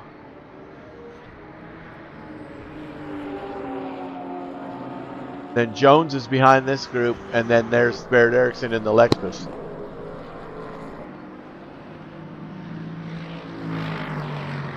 Tenth though, Barrett's back up to 10th now.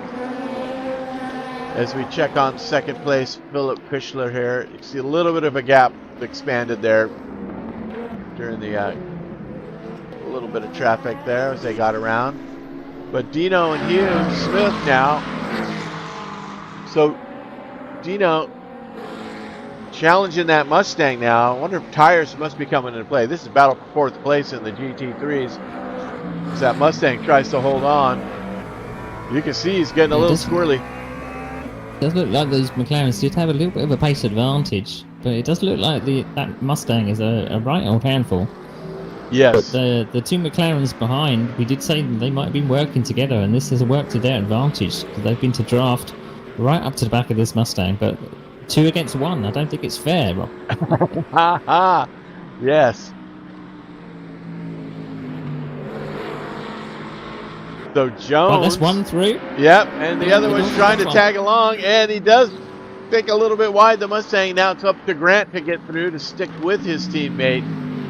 As Hughes just got himself in the middle of a McLaren sandwich there.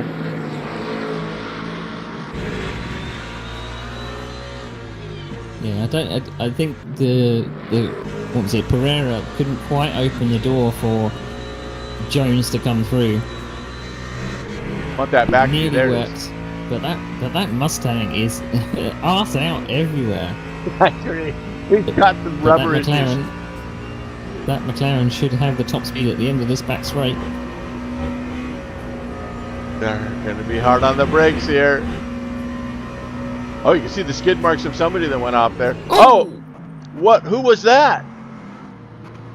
What other McLaren was that? That's Carl, isn't it? In the orange McLaren. No? Who was that? They were parked, it looked like. I don't see it on the track map now, so... Oh, that must have been Larry Thomas. Okay.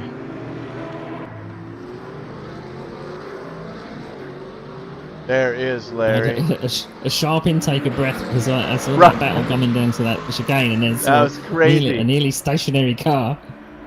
Yeah, that was frightening. So Hugh Smith trying to fend off the other McLaren, and I think this is going to be it for him. Coming up the Kemmel.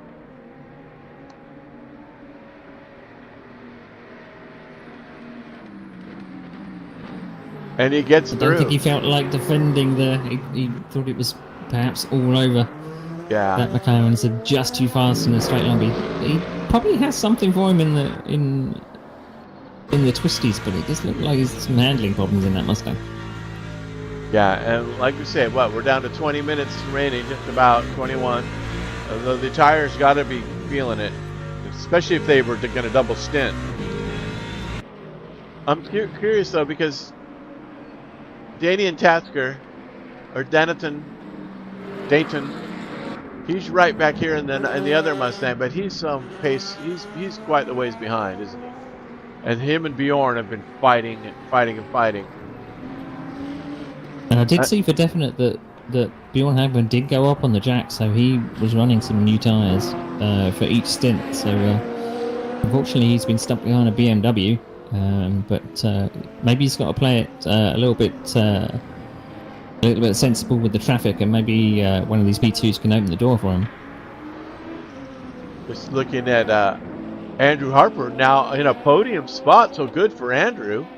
His first race back after a while with SimRacingOnline. Glad to see him up there near the podium, 3rd place. Attrition has been a bigger factor than I thought with these P2 class.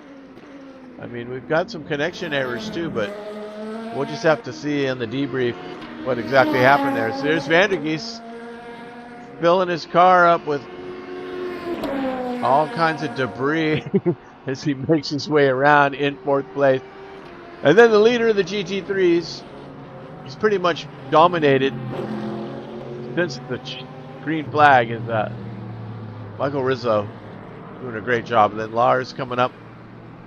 He's got a good 15-second gap on him, though, doesn't he? What's the gap there? Can you see it? Yeah, about 15 seconds. And it's been pretty stable since the pit stops. I just saw one of the P2s was very, very patient behind Dayton Tusker, and he spent several corners trying to work out where he should pass the BMW. And in the end, he did actually hold up the BMW a little bit, which gave Bjorn Hagman a chance to close up. But it does look like Bjorn Hagman has maybe got a bit more turning power than that BMW had, because he was struggling in the chicane to just get it stopped and turned. So tyres are going to become a big issue in this last 18 minutes of the race. Yeah, who's that in the 10th? Hugh Smith. A little bit of an incident there. He's back in action. Carl in 10th. Barrett in 11th.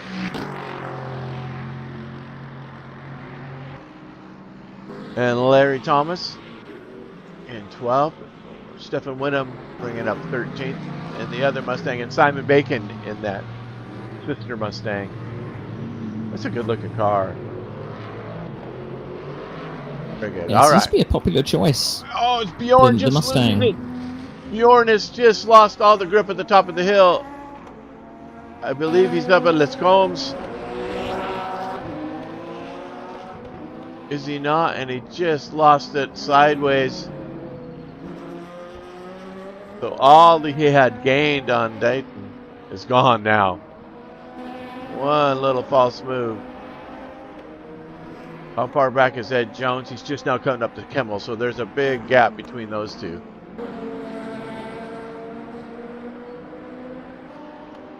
There is Dayton. 6 places. Let's see. Get through there. Yeah, I just had to look at Bjorn Hagman. He came through the second part of the that chicane after the Kimmel straight, and it looked like he may have grabbed a little bit of curb on the left, which was enough to pitch the Porsche around, but no harm done. He was able to get going again. But he's lost all of that ground that he made up, unfortunately, so he's now down in 8th with about a 9-second gap to 7th place.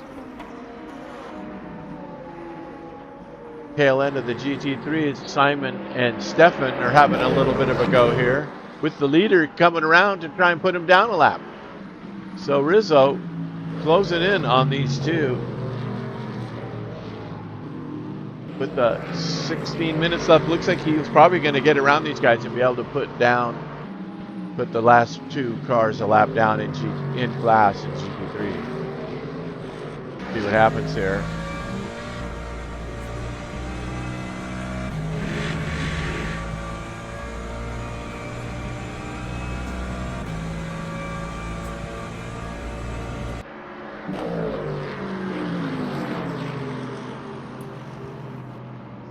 Letting him go through. Wisely done.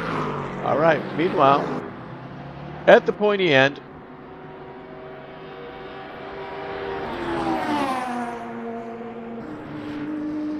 that's got to be Bjorn right there, is it not? Yep, that's Bjorn.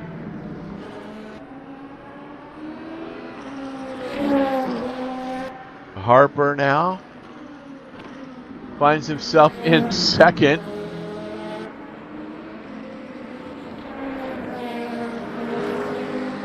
So what happened to Pichler? Pichler must have had an incident.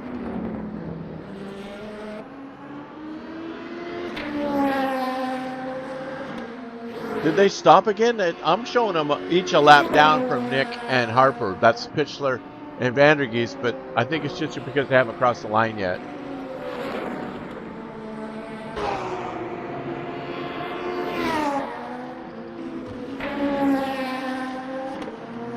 Yeah, that is very strange. I mean, it's saying a lap down for me as well, so I'm wondering whether the timing sheets are lying.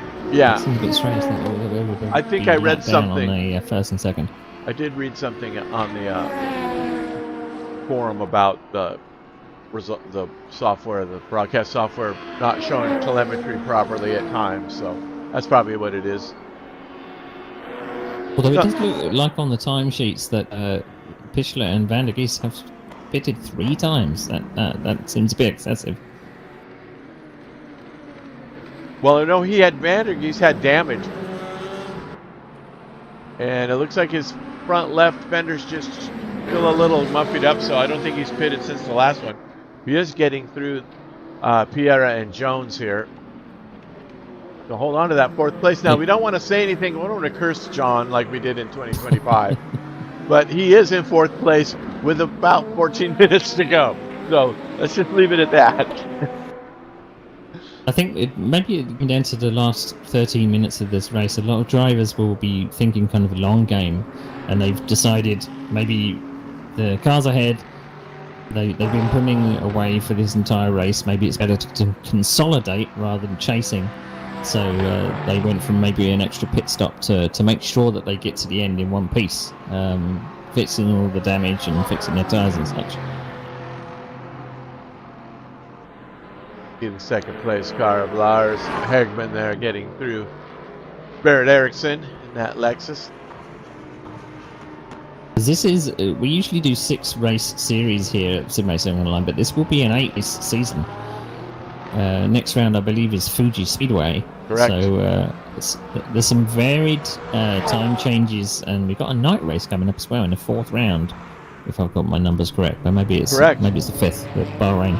Yes, Bahrain will be night, and then don't forget, Le Mans will be a simulated 24-hour race. Instead of the regular 90 minutes, it's going to be 120 minutes, so a 2-hour race with Time Excel to have us have a afternoon start overnight with an afternoon finish. So it'll be a 24-hour clock cycle on the server that we take care of within 2 hours with Time Excel. So that'll be exciting. I think that might be round 4. I'm not sure, but Bahrain might be round 5. I can't remember. But yeah, we got some stuff coming in. And I'm expecting some rain too. I don't know if it's at Fuji or wherever, but I know there was bad weather coming. We don't know yet. Probably Fuji. Yeah. Let's be honest. Yes. Yeah, round 2 is Fuji. We have round 3 Monza. So Fuji is 25th of January. Then Monza will be the 8th of February. Then, as you say, you've got 24 hours of Le Mans simulated on the 22nd of February.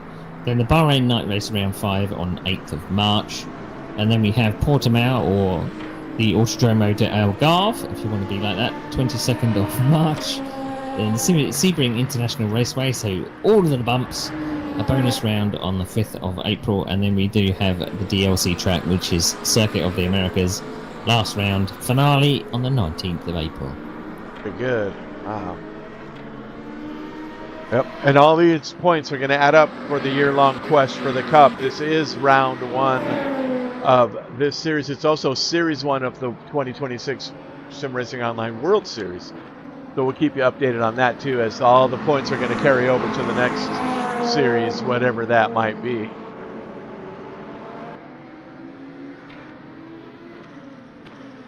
As we got a couple of battles still left into GT3. The leader has continued to pull out a gap, but it still looks like Grant Jones and Pereira are absolutely stuck together. They're not leaving each other alone, but they don't look like they've been hassling each other for those positions, maybe working together to get further up the field. But it does look like Ed Jones and Carl Middleton are within reach of each other. Carl Middleton has dropped back behind Ed Jones and is now drafting up the Kemmel Straight for 9th and 10th place. I think he might have a shot here. He's going to the inside, and he takes it. So very good. He jumps right ahead of Ed Jones.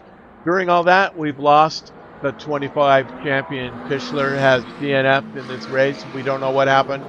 We weren't watching at the time, but he is definitely out of this race. We have the top 3 in Class P2s remaining: Westy, Andrew Harper, and Jean Vandergeest. So with 10 minutes to go. Oh, it is showing on my sheet as he's been DQ'd. Maybe it was a track limit violation. It does say DQ on mine too. You are correct. He might have did too many or didn't serve a penalty when he sped or something. We'll have to ask him. But yeah, with 10 minutes to go, Westy, Harper, and Vandergeest are your top 3 in P2 class. There is Westy now.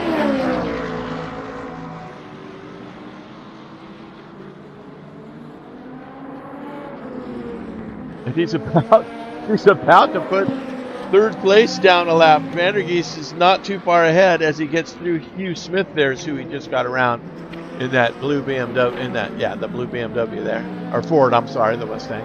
My bad. Looking car. Oh, I've just got word from Philip Pichler. He was doing a drive-through for a penalty, but he was qualified while doing it.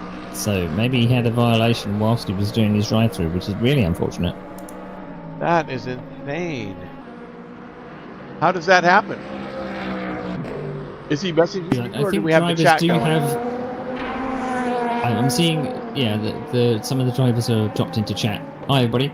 And have been able to tell us why they have unfortunately retired. But if you don't know the system, drive-throughs do need to be taken within 3 laps, and you do need to specify that you're taking a drive-through. When you go to the pit lane, you cannot do a pit stop at the same time. Correct. And somebody else just pulled into the pits. Oh, Middleton is coming in the pits, so maybe he's decided that damage is too much. Yep. Is he going to have to pass Ed Jones again? Yeah. He's pitting from 11th. That should put Jones, of course, has already gotten by. Oh yes, and Barrett Ericsson is recovering from his 2 pit stops versus his teammates 1. So Barrett Ericsson is now adrift about 28 seconds from his teammate in 9th. Vandergeest is enjoying yet another pit stop as he comes in for could be the 4th time. There's Harper in 2nd, Westy in 1st. Just got through Piera and Jones. Did Nick Westy. There's Pierre and Jones and the 2 McLarens. Having a great race, their first run here at SimRacingOnline, and they're on 4th and 5th place. Very nice. Rizzo, though, driver of the day for GG3, it's got to be Michael Rizzo. He's just had a flawless race. He's been out in front. Even after his pit stops, everything sorted back out. That gap was just too much. Lars in 2nd place and Lewis Middleton in 3rd, so Andrew Harper. A bit more of a word on what happened to Pichler. Apparently he had a couple of penalties, and I believe he may have for about maybe bug, maybe a feature. We don't know sometimes with the ultimate, but he may have served them the wrong way round. And it does look like Carl Middleton came into the pits to try and get another tyre on his car. It looks like he's missing a tyre. He is. He's got nothing but scratch going. There's no front right tire. He looked like he tried to pit, and I don't think they will service him with a tyre missing.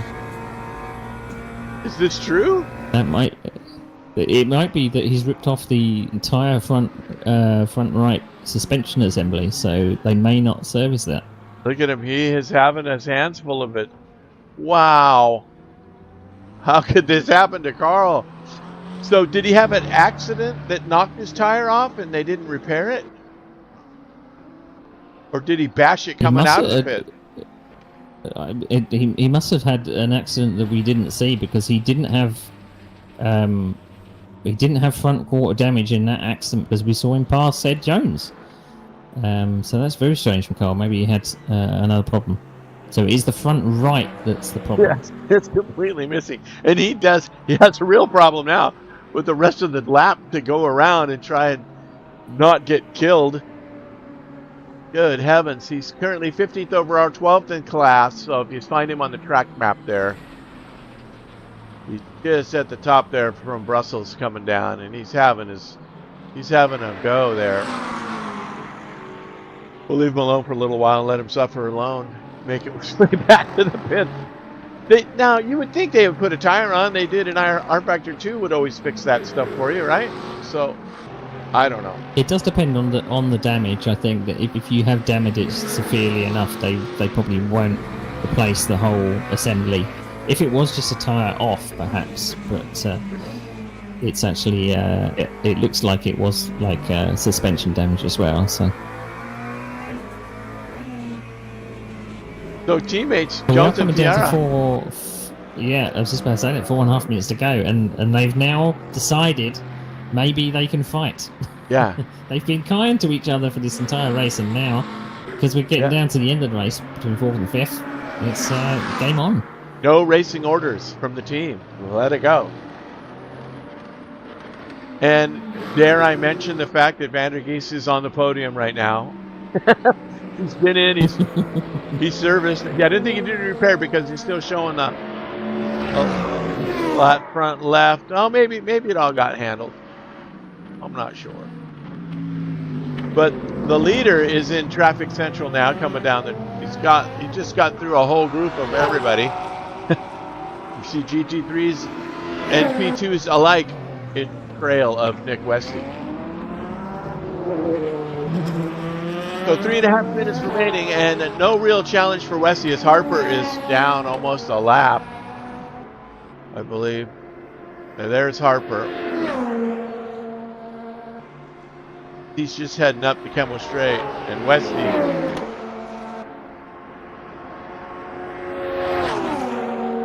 heading up now, getting around Ed Jones. Great looking skins though. I love these guys bringing their skins into the game. Van der Geest. Okay, there is Rizzo. First in class GT3, and Lars Hagman second in class GT3 in that Porsche. Put another. Middleton pull into pit lane, but I believe he is parking it. Yeah, he's not in a pit stall. Maybe he's studying the menu to see, is there any way I can fix this before he pulls into his stall. Oh, Carl, that was a great race he was running, though. Really entertaining, though.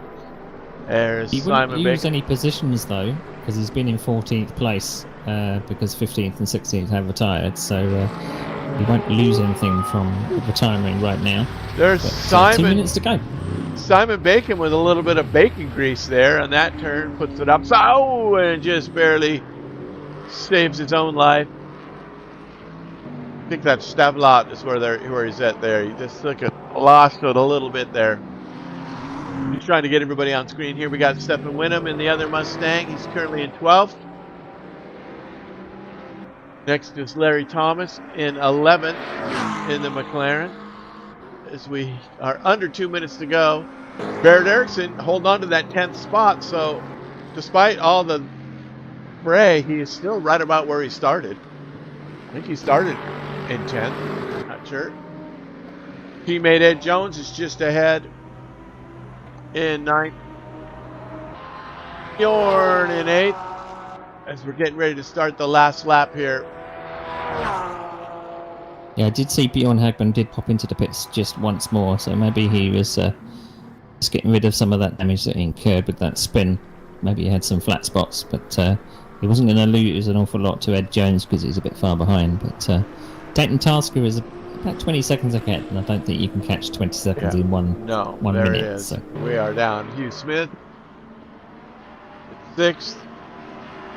And Jones and Piera in 4th and 5th consistently there with that is Van der Geest going to try and get through there. As this is it.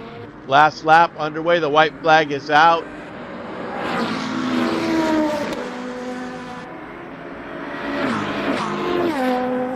Put the lid on this round one at Spa. It's been quite entertaining. I didn't expect to lose this many P2s. Have to sort out what kind of things were happening there with DNFs and disconnects and everything. I hope it wasn't anything caused by the server or anything. As Van der Geest finds his way through. So just 3/4 of a lap for Van der Geest to be on the podium regardless. Even if he crashes now, I think he's going to be in 3rd place. You cashing in on your chips then, Rob? I am. And Harper. I mean, the only thing that can happen, Harper could have an incident and Van der Geest is going to pass him up. But time has expired. Here comes Westy. But in front of Westy is Harper. Harper's going to get one more lap in just due to the fact, unless he's going to let him fly by. Nope. See, Harper crosses, and here is your winner, Nick Westy, right there. There is the finish. Round one at Spa has been taken by Nick Westy, Black Cat Motorsports. And Beautiful Rizzo drive. over the line just in time as well. Yeah, Rizzo takes the GT3 title for round one. Very nicely done. Lars Hegman be coming up. You guys are so spread out now. Uh-oh, Vandergeest, did we speak too soon? Vandergeest coming out of a cloud of dust. But the car is still rolling forward. He still has a chance for his third place Say podium. no more about it. Yeah, to take the checkered flag rather than walk back to the pits and just get the third place trophy. We want the car to cross the line if possible. All right, Lewis Middleton. What'd you see? Oh! Fourth and fifth, we were so close into the braking zone, but not quite. He gave it a go, but not quite. So Grant Jones has to settle for fifth. And he crosses. Very good, very good. Piera and Jones finishing fourth and fifth. Middleton in third. Hugh Smith's going to bring it home in sixth for GTE. The podium for the prototypes, we got Harper still on a lap, and Vandergeest is finished because he was a lap down even to Harper. So, Rizzo's out. Done. Very well done. All right. So we're just waiting for Andrew. Come on, Andrew. Yes. Second place in class. Andrew Harper with the GT3s in front here.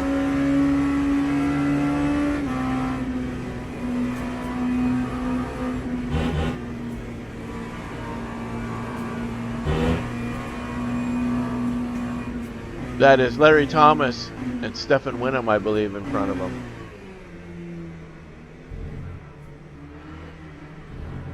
So the shadows probably played a little bit of a part in some of the wind down to this race because headlights ablaze. But it looks like Andrew Harper is. Yes, there he is. Happy for second there. Yes, that was a great run by Andy. Really well done.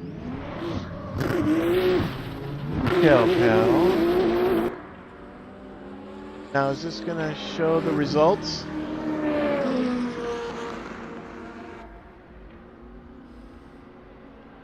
Session results.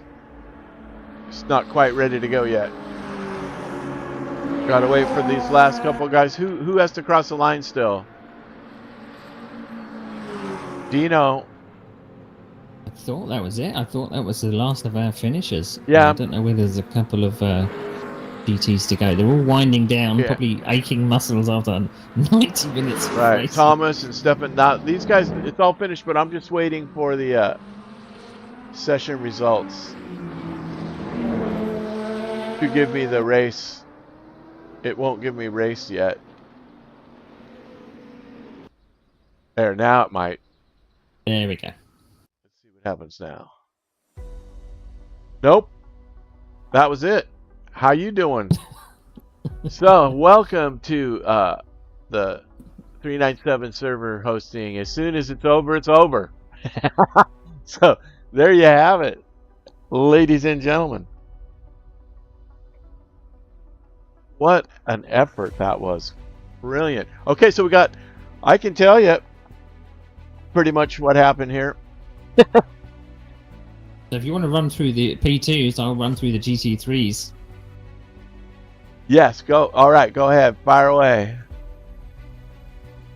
So for the P2s, Nick Westy does get the win with Andrew Harper in second. John Vandergeest, even though Rob tried his best to scupper him with his commentary curse, he comes home in a third.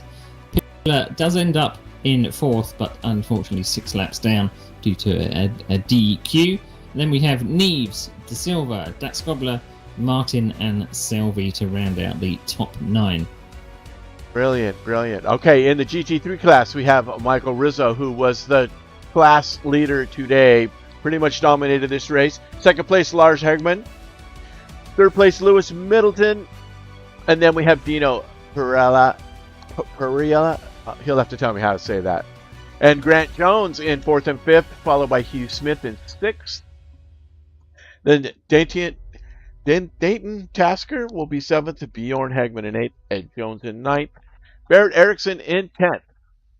And then Larry Thomas Stefan Winham, Simon Bacon were 11th, 12th, and 13th, with Carl finishing in 14th. And that is all of the finishers. And then the DNFs would be, of course, Pichler, Bruno Neves, who led. Both of these drivers lead in the P2. They had a great run going. Ollie Betson had a DNF as well.